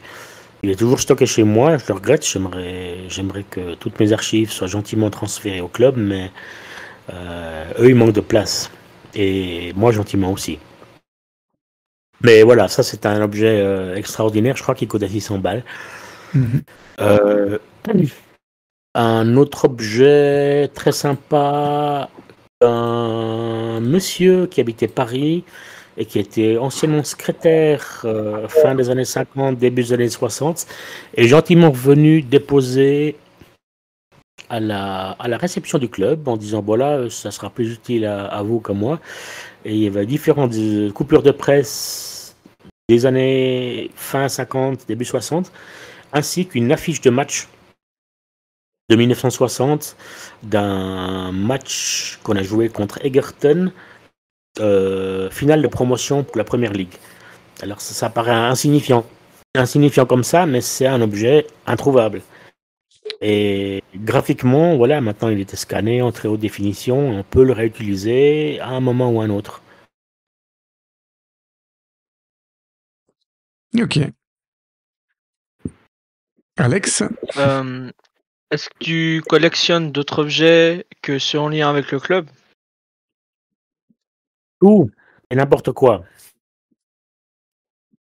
J'ai commencé avec des billets de match, mais tout ce qui est programme de match, bulletin du club, magazines de tout type, italien, français, allemand, qui ont à un moment donné, dans un article, parlé de Xamax, j'ai racheté tout ce que je trouvais. Donc il y a du Guerrino Sportivo en Italie, du France Football en France, Kicker en Allemagne, mais évidemment porte-clés, briquet, boîte d'allumettes, maillot. Maillot, j'ai quand même été un petit peu freiné par le budget, mais j'ai pu rassembler une assez jolie collection qui a été transmise au club, majeure partie depuis un moment. Fagnon, surtout les fagnons. Là, j'ai transmis. C'est le seul objet pour lequel j'ai pu transmettre tout ce que j'avais au club. Et il y a une très belle exposition, si vous avez une fois l'occasion d'aller au tout dernier étage dans la loge du président, qui était le bureau du président à l'époque de Christian Bengli et qui faisait aussi garderie pendant les matchs. Et dorénavant, c'est une loge pour VIP. Et là-bas, vous retrouvez sur les murs, pas toute la collection, mais tout ce qui est Coupe d'Europe, et c'est vraiment chouette au savoir. Voilà, mais tout ce à quoi vous pouvez penser, ça m'est passé dans les mains. Et un truc pour lequel j'ai pas les plus grandes collections dans l'absolu parmi tous les collectionneurs, mais il y a un objet sur lequel je suis imbattable, c'est les pins. Je dois avoir une 70aine de pins différents, beaucoup d'officiels de toutes époques, quelques-uns de Continental aussi, mais également un certain nombre de faux réplicas. Il y a beaucoup de gens, en particulier en Pologne et en Ukraine, qui à un moment donné se sont dit tiens, on va faire un joli business. Et pour n'importe quel match de Coupe d'Europe, de confrontation ou de match de groupe, on va recréer un pins à son effigie et si possible en 2 couleurs différentes. Et je suis conscient que je fais partie du problème parce que je les achète jusqu'au boutiste, mais j'ai fini par acquérir tout ce qui traînait sur le marché. Mais on est d'accord, Laurent, que ta collectionnite aiguë, elle est uniquement limitée, entre guillemets, par tout ce qui touche à Xamax. Tu collectionnes pas d'autres choses qui n'ont aucun lien avec Xamax. Non. Ça te fait déjà suffisamment comme ça. Ça fait déjà bien assez. Mais quand j'ai commencé la collection, voilà, je fais ça parce que personne d'autre ne le fait. J'ai commencé à faire des interviews d'anciens en me disant mais personne d'autre ne le fait. Et j'avais tort. Et j'ai entre-temps découvert un plus grand collectionneur que moi qui est Claude Staller et qui lui est allé décoller des affiches de match qui étaient placardées à gauche à droite. Toutes les manchettes de journaux, moi j'en ai quelques-unes mais pas assez. Et il a tous les abonnements, soit les tickets, aujourd'hui c'est les cartes, pour entrer au stade depuis 1970. Il a une collection absolument faramineuse et il m'a prêté beaucoup de choses que j'ai au fur et à mesure scannées. Et il m'a également donné un certain nombre de magazines de match. Donc je suis j'ai beaucoup de gratitude envers lui. Quelle était la question? Ok, ouais. Alex, pour la question suivante. À quel moment et par qui es-tu approché pour devenir l'archiviste du club? En l'occurrence, j'ai pas été approché. C'est parce que je voyais très souvent Christian Bengli sur les bords de touche, justement dans les matchs, dans les petites ligues. À un moment donné, je lui ai demandé si ça l'intéressait que je sois l'archiviste du club. Quelque part, c'est un carnet qui existait un petit peu de facto puisque j'archivais tout ce qui me passait dans les pattes. Ça a l'avantage de créer quelque part une sorte de point d'ancrage pour le club où ils ont une personne de référence à qui poser des questions. Et si j'ai pas la réponse, je sais que j'ai un réseau d'autres collectionneurs, d'autres passionnés de l'histoire du club aux qui je peux aussi poser des questions. Donc il y a cette notion de point d'ancrage. De l'autre côté, ça me donne aussi un peu de visibilité et de crédibilité, ce qui est pas négligeable. Et puis je coûte pas un rond club. Enfin si, de temps en temps, je leur demande des fonds pour acheter des objets, mais c'est de plus en plus rare. Mais je suis pas rémunéré du tout. Donc c'est un petit peu une demande gagnant-gagnante que j'ai faite à Christian Bengli et qu'il a accepté en 2014. Quels sont tes liens avec le club dans le cadre justement de cette activité? Alors ils sont relativement ténus. temps en temps, ils ont un projet particulier sur lequel ils ont besoin d'un coup de main, mais très souvent, ce sont des emails de demandes de fans, de journalistes, on me forward et j'essaie de répondre au mieux. Ça parle plutôt d'informations très factuelles, historiques. Et Et il y a eu différentes époques.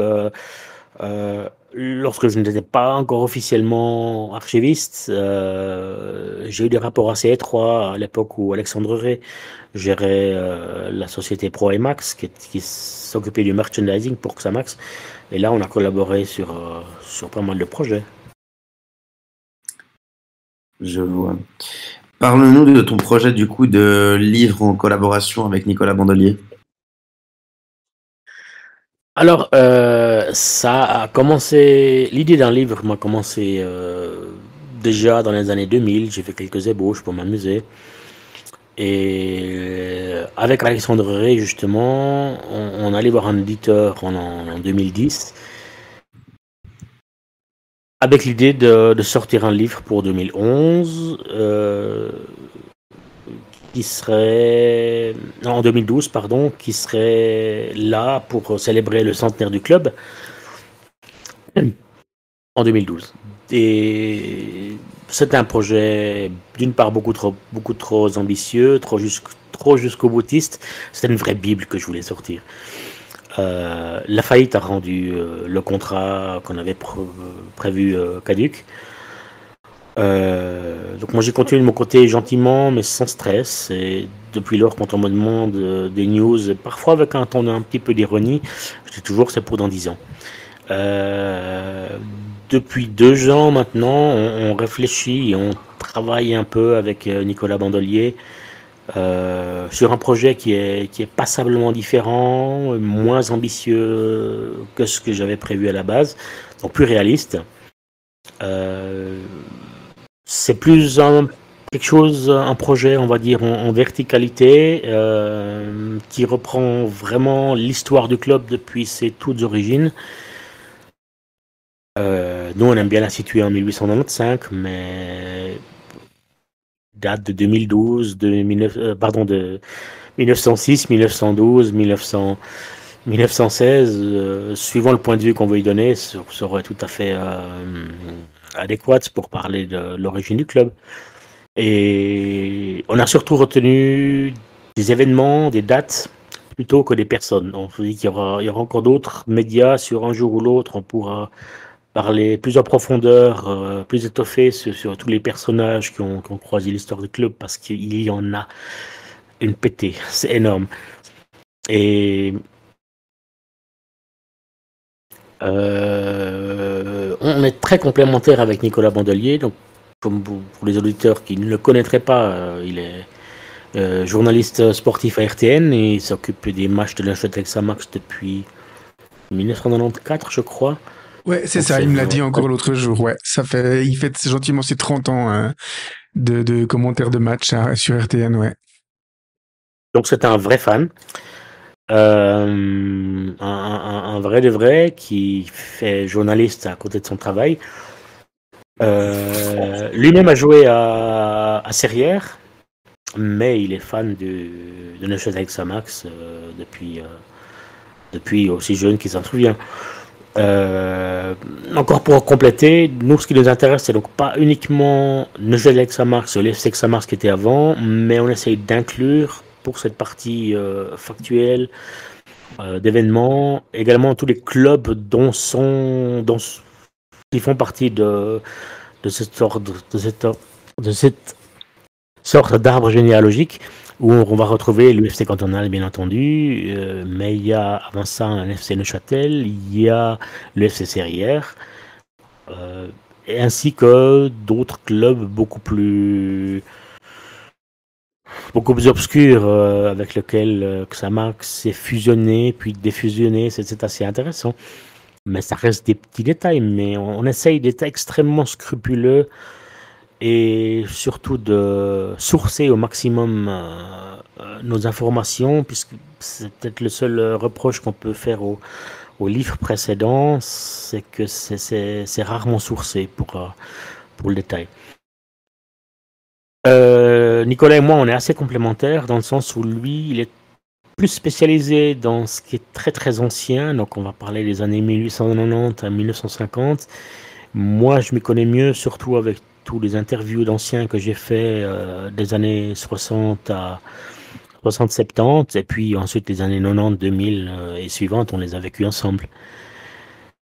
Voilà, ça donne une bonne idée générale du projet. On ne donne aucune date de sortie. On a bien entendu notre petite idée, mais jusqu'à nouvel ordre, c'est pour dans 10 ans et peut-être même avant.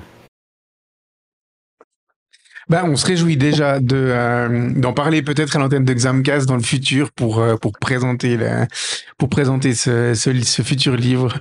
En tout cas, moi, j'ai eu l'occasion d'échanger avec Nicolas Bondelier récemment. Et puis, quand il parle de ça, il a des étoiles vraiment plein les yeux. On sent que c'est un projet qui lui tient à cœur, mais qui lui tient à cœur aussi parce que il le fait avec toi. On sent comme ça cette complicité que vous avez. Et puis, je suis sûr que ça sera un livre indispensable pour tous les fans de Xamax dont nous faisons partie. Donc voilà, on espère l'avoir dans les mains dès que possible. Ok, maintenant on va parler un petit peu plus de l'actualité du club et puis des questions diverses. Toi, sans trop réfléchir, Laurent, quel est le premier nom qui te vient en tête quand on te dit Neuchâtel Xamax? Inévitablement, Facchinetti. Non seulement Gilbert, mais également ses oncles et pères, notamment Roger Di Galette Facchinetti qui a fait repartir le club en 1953. Il ne faut pas oublier que le FC Xamax a disparu à 2 reprises. En 1924, droit au moment où le stade de Neuchâtel a été construit pour la première fois, le stade de la Maladière, et une deuxième fois en 1900, je vais dire une bêtise, 44 je crois. Et Roger Facchinetti a fait redémarrer le club en 1953. Donc toute la famille Facchinetti a été profondément impliquée dans le processus. Gilbert en est le plus connu aujourd'hui, mais les membres de sa famille ont joué un rôle très important. Laurent, j'imagine que au-delà de suivre Xamax, tu es avant tout un passionné de football comme nous le sommes. Parle-nous un petit peu de ta vision du football en 2024, de comment le football évolue maintenant. Bon, la manière dont le football évolue, on l'a subi forcément parce qu'il y a des changements de règlement. J'étais plutôt favorable à la VAR, ou en tout cas une certaine forme de contrôle vidéo. On a vu qu'il y a des abus, il y a des inconvénients parfois majeurs à cette technologie. Mais je me reflète souvent par rapport au passé en me racontant toutes les fois où j'aurais souhaité que des injustices envers Xamax auraient été pu corrigées dans les matchs importants. Il y en a d'autres qui me font beaucoup moins plaisir, comme la disparition du match à l'extérieur qui compte double, qui est très récente. Je trouvais que ça donnait un aspect un petit peu supplémentaire. Pas du stress. Ça rendait les matchs retour quelque part plus passionnants. C'est vrai. Alors je vais réagir et puis faire réagir peut-être un peu mes collègues animateurs. Vous êtes comme Laurent, vous regrettez la disparition de cette règle des buts à l'extérieur ou pas forcément? Ça fait très débat dans le monde du football, cette règle-là. Moi, totalement, oui. Je suis vraiment. Le meilleur exemple qu'on peut avoir, c'est la tournure qu'a pris le quart de finale retour récent là entre le Real Madrid et City en Ligue des Champions.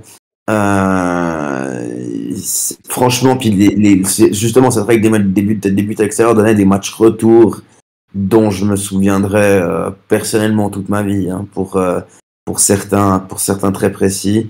On en est un exemple aussi assez caractéristique avec le barrage à Haro. Donc non, ouais, clairement, je regrette la disparition de cette règle. Ouais, Sam, Alex. Au même avis que Mathéo. Ouais, moi je suis complètement d'accord.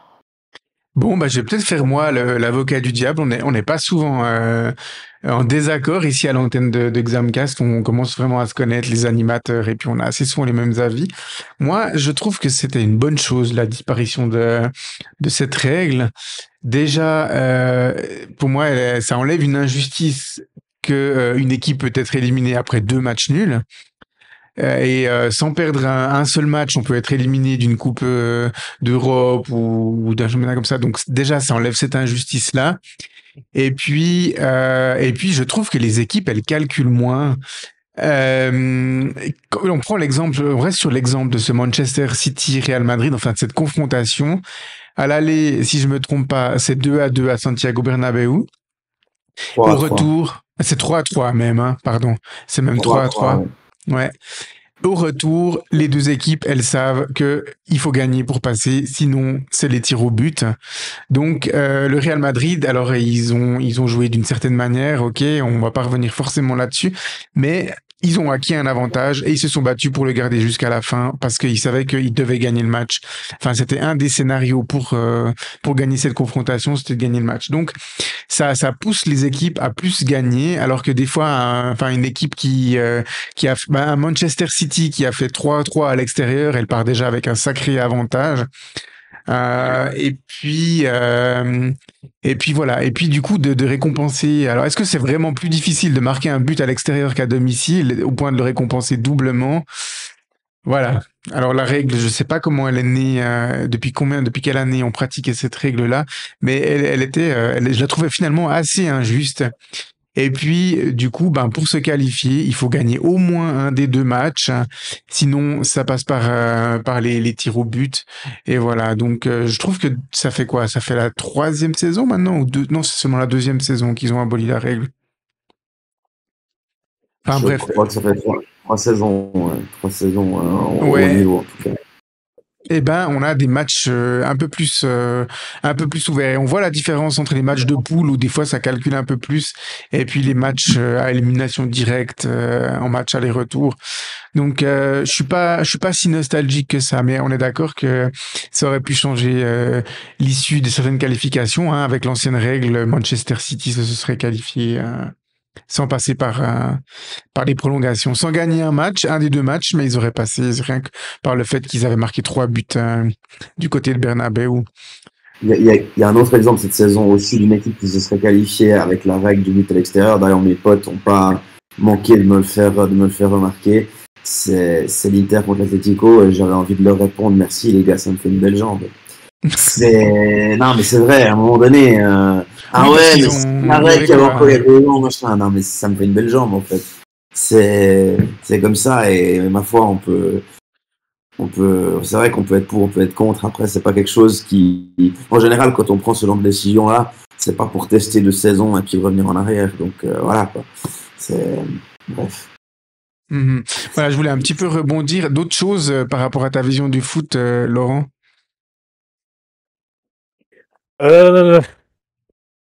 Écoute, on peut regretter que le football soit devenu le business qu'il est. Euh, euh, je suis juste un petit peu fataliste. Voilà, on peut rien y faire à moins de décréter des règles qui seraient assez à l'encontre de la mentalité européenne. On pourrait créer des caps salary comme aux États-Unis. Et, et des drawings où la plus faible équipe de l'année passée peut choisir le joueur qu'il veut, plus ou moins, parmi les nouveaux. Alors, je suis d'accord avec toi, c'est pas du tout une vision occidentale, mais le plafond salarial et puis le système de repêchage à la française, on va dire, ça rééquilibrerait un petit peu plus sportivement. Et voilà, on n'aurait pas des clubs qui sont de plus en plus puissants, comme le Real Madrid, Barcelone, Manchester City, et aucune limite par rapport à l'argent. Alors on essaye de mettre en place un fair play financier qui au final ne fonctionne pas du tout. Donc voilà, Non, les pas du clubs. tout, puisque beaucoup de clubs actuellement, de gros clubs, sont accusés d'avoir commis des infractions par rapport au fair play financier, mais dans les faits, les sanctions ne sont pas là. Totalement. Il y a des énormes clubs qui ont des dettes abyssales, au-delà de 100 millions de francs, et ils arrivent néanmoins à continuer. C'est un petit peu comme la peine de mort aux États-Unis, où on peut faire tellement de recours que pour finir, on est exécuté 10 ou 20 ans après avoir fait une infraction. Totalement. Quels sont tes loisirs, toi, en dehors de tes activités en lien avec le club?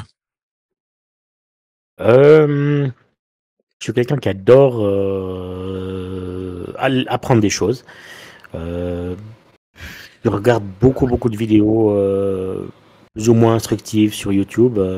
Je m'intéresse entre autres à l'astronomie. Je suis pas du tout mathématicien ou physicien, hein.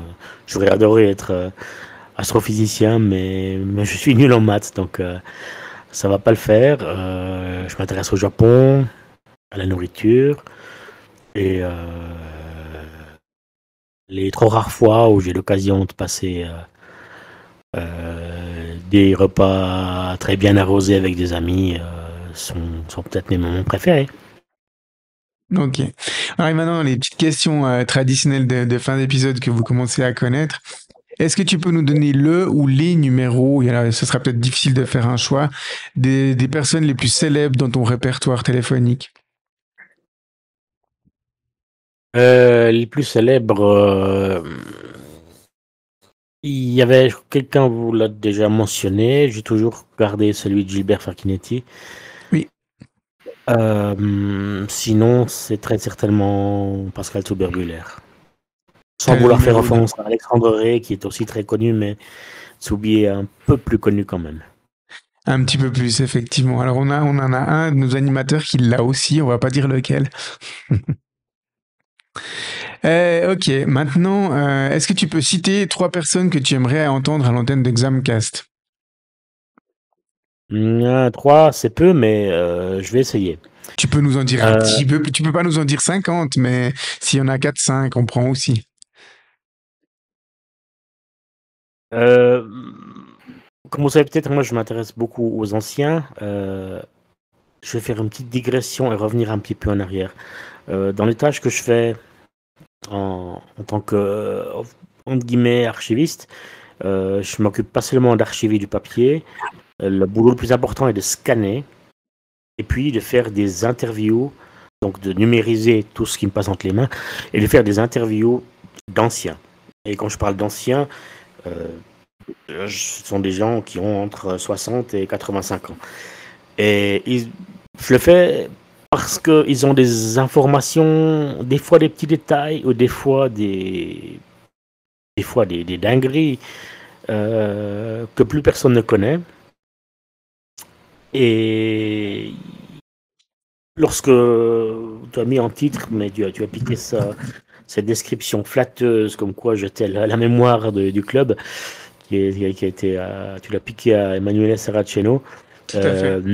Non, moi je suis pas la mémoire du club. J'ai emprunté à beaucoup de gens d'anciens qui m'ont prêté leur savoir, mais il y a des gens qu'il faut à tout prix interviewer, notamment Michel Favre, qui lui était au club depuis, si je me rappelle bien, depuis 1955.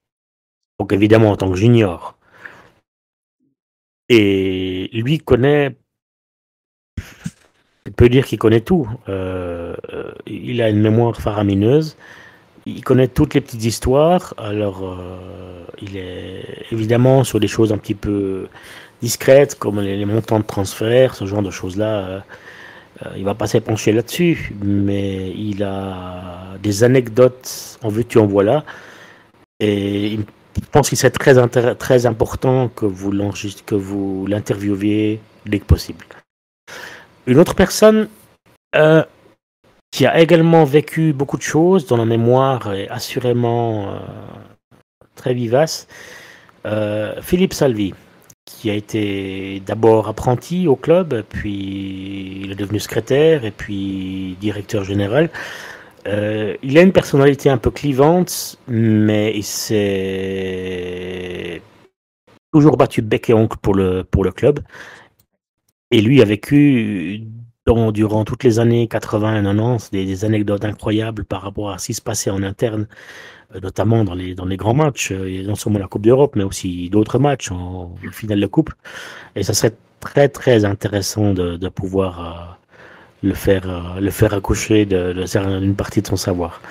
Et une troisième personne que tu connais aussi, Mirko, qui est Gino Giuria. Oui. C'est un ancien junior du FC Cantonal. Il a été entraîneur très longtemps à Neuchâtel Xamax. Et c'est un ancien un autre ancien dont il est important de pouvoir conserver un maximum de ses souvenirs, et en plus d'être extrêmement sympathique, il a une connaissance qui mérite vraiment qu'on s'y attarde. Alors voilà, je vous mentionne que les anciens parce que malheureusement, voilà, les gens disparaissent, parfois ils perdent la mémoire. Et c'est une des choses qui m'a un petit peu torturé à travers ces dernières années. J'ai commencé mon premier interview complet vraiment était en 2009, et j'ai toujours ce souci de m'orienter envers les personnes où il y avait un risque qu'elles ne soient plus là, et qu'un pan de notre patrimoine en tant que Saint-Martien disparaisse. Ça en fait 3. C'est parfait. Merci beaucoup. Et puis, peut-être un dernier mot de ta part pour nous et puis nos auditeurs. Il me semble juste bon de rappeler que dans la grande aventure qu'est un club, tout le monde est important. Autant les spectateurs hardcore, les fan clubs, les fanatiques, lorsqu'on en a. Je sais plus trop, je ne m'y connais pas très bien en code des fanatiques. Je ne sais pas si vraiment on a encore officiellement des fanatiques ou pas. Les spectateurs lambda, même les footix qui viennent de temps à autre, ils ont aussi un rôle à jouer. Et sans parler des très très nombreuses personnes de l'ombre dont on ne parle jamais. Moi, j'ai la chance de pouvoir venir un petit peu vous parler au micro. Mais il y a des gens qui ont passé 10 ans, 20 ans, 30 ans, il y en a un petit peu moins maintenant, à vendre des billets à la caisse, à faire des saucisses. Et aussi les dirigeants, plus ou moins appréciés suivant la période. Eh bien, tout le monde a un rôle à jouer. C'est une sorte d'écosystème. Mais moi, je leur dis de loin à tous ceux qui boycotteront ou qui ne m'écouteront pas, merci. Merci beaucoup à toi, Laurent, d'avoir accepté notre invitation. On est conscient que tu aurais peut-être de quoi meubler un épisode de plusieurs heures avec nous, tant tu aurais des anecdotes à nous raconter. Donc voilà, l'équipe de Xamcast, on est très intéressé peut-être à venir te rencontrer et puis peut-être à partager de manière visuelle avec notre public certains éléments de ta collection. C'est avec plaisir. Alors on s'organisera ça à une date qu'on définira tous ensemble. On verra qui de l'équipe peut se rendre disponible pour venir visiter un peu ce musée de Xamax, on va l'appeler comme ça. Même si, comme tu le disais avant, il y a plusieurs de tes pièces qui ont déjà quitté, qui ont rejoint le stade de la Maladière. Du coup, Laurent, merci beaucoup. Reste encore en ligne pour la conclusion de cet épisode. Ok, bonne soirée à tous. Non, c'est pas fini, justement, reste encore en ligne. Oui, non, j'ai bien compris. Ok. Alors, conclusion de l'épisode, comme d'habitude, 2 petites choses à vous annoncer. La première, donc, c'est le match de la semaine prochaine. Oh, messieurs, Bellinzone à l'extérieur, à vendredi soir. Ça vous dit ou pas? Misère de misère. Alors, Finalement, j'étais pas sûr de pouvoir y aller. Je pense que je vais finir par y aller. Maintenant, sincèrement, le Tessin et plus particulièrement moi les derniers matchs à Bellinzone. Le match aller notamment, je l'avais fait. Je vous avais raconté ça en off après une très très courte nuit. Franchement, moi, si on ramène un point du Tessin, c'est champagne. Vu nos précédents là-bas, c'est vraiment le genre de déplacement en plus en fin de saison duquel j'attends pas grand-chose personnellement. Ouais. Alex, Sam, j'imagine que vous n'allez pas aller au Tessin. Hein. Non. Non, Moi, non. personnellement, j'ai un match en même temps, puis je crois que je vais pas m'en plaindre. C'est même toi qui as demandé la programmer en même temps. Bien. Presque. Sam, toi et moi, ça sera le même programme, ça sera à la télévision. Ouais, je finis le boulot à 19h30. Tu fais À une- 19h15, donc... Voilà, tu vas rater une grande partie de la première mi-temps, voire la totalité de la première mi-temps, du coup. Ouais. On regarde sur le téléphone. Ouais. Bon, moi, alors en plus, on aura 3 joueurs suspendus. Alors, on a beaucoup vanté les mérites de Dominique Schwitzer sur ce match. Il sera suspendu. Et puis, seront également suspendus Alex Winkler et Eris Abedini. Donc voilà, pas mal d'absents. Je crois qu'on avait déjà pas mal d'absents hein, lors du dernier match à Bellinzone. On avait aussi 3 joueurs importants qui étaient suspendus, dont Franck Surdé à l'époque. Donc voilà, plus de pression ni pour Bellinzone ni pour Xamax, puisque les deux équipes ne peuvent rien espérer vers le haut ou vers le bas. Voilà, moi j'ai envie que l'équipe soit joueuse. Peu importe le résultat au final, mais j'ai pas envie d'avoir un non-match. J'ai pas envie d'avoir une équipe qui se cache. J'ai envie d'avoir une équipe qui essaye de produire du jeu, qui essaye de se créer les occasions. Et puis, au final, si Bellinzone derrière, ils sortent un plus gros match que nous et puis qu'ils nous battent, tant pis. Mais voilà, je préfère ça. Laurent, tu vas pas te déplacer à Bellinzone non plus, j'imagine. Ah, cette fois-ci. J'y suis déjà allé 2 fois, mais je vais m'épargner ça cette fois. Ouais, en plus, le vendredi, c'est très compliqué avec le boulot. Enfin, moi, si je quitte le boulot à l'heure habituelle, j'arrive à Bellinzone, c'est 22h. Donc, voilà. Ouais. Voilà, pas trop d'espoir pour ce match finalement. Ce serait un petit peu mon état d'esprit pour cette fin de saison. En fait, il reste 4 matchs, on n'a plus rien à espérer des deux côtés. Donc voilà, faites-vous plaisir, messieurs, et faites-nous plaisir aussi en produisant du beau jeu. Voilà, la deuxième chose que j'ai à vous dire, c'est bien évidemment vous annoncer un petit peu en avance, enfin pas en avance, mais vous annoncer notre invité de la semaine prochaine. Alors, il a été demandé par plusieurs de nos internautes, mais également par en tout cas 2 de nos invités, si je me trompe pas. Donc, la semaine prochaine, on aura le plaisir d'avoir Luca Ferro à l'antenne et on se réjouit déjà beaucoup de l'avoir parmi nous et puis voilà, de l'entendre parler des différentes anecdotes. Donc voilà, tu le connais personnellement, Lucas, j'imagine, Laurent. Mais pas du tout. Pas du tout.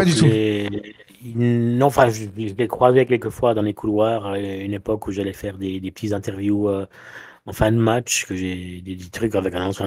Non. Le matériel d'enregistrement un petit peu minable que j'ai balancé à une certaine époque sur les sites web après les matchs, mais j'ai jamais vraiment discuté avec lui. Ok, très bien. Donc on le remercie déjà d'avoir accepté notre invitation et puis on se réjouit de son interview la semaine prochaine. Voilà, on arrive au bout de cet épisode. Merci beaucoup à toi, Laurent, d'être venu à notre antenne et puis on se réjouit de te recroiser tout prochainement à la Maladière ou ailleurs. Et puis, comme d'habitude, merci à vous, mes collègues animateurs. Et puis, bonne semaine à tous. Bye bye. Bye. Bye bye. Bye.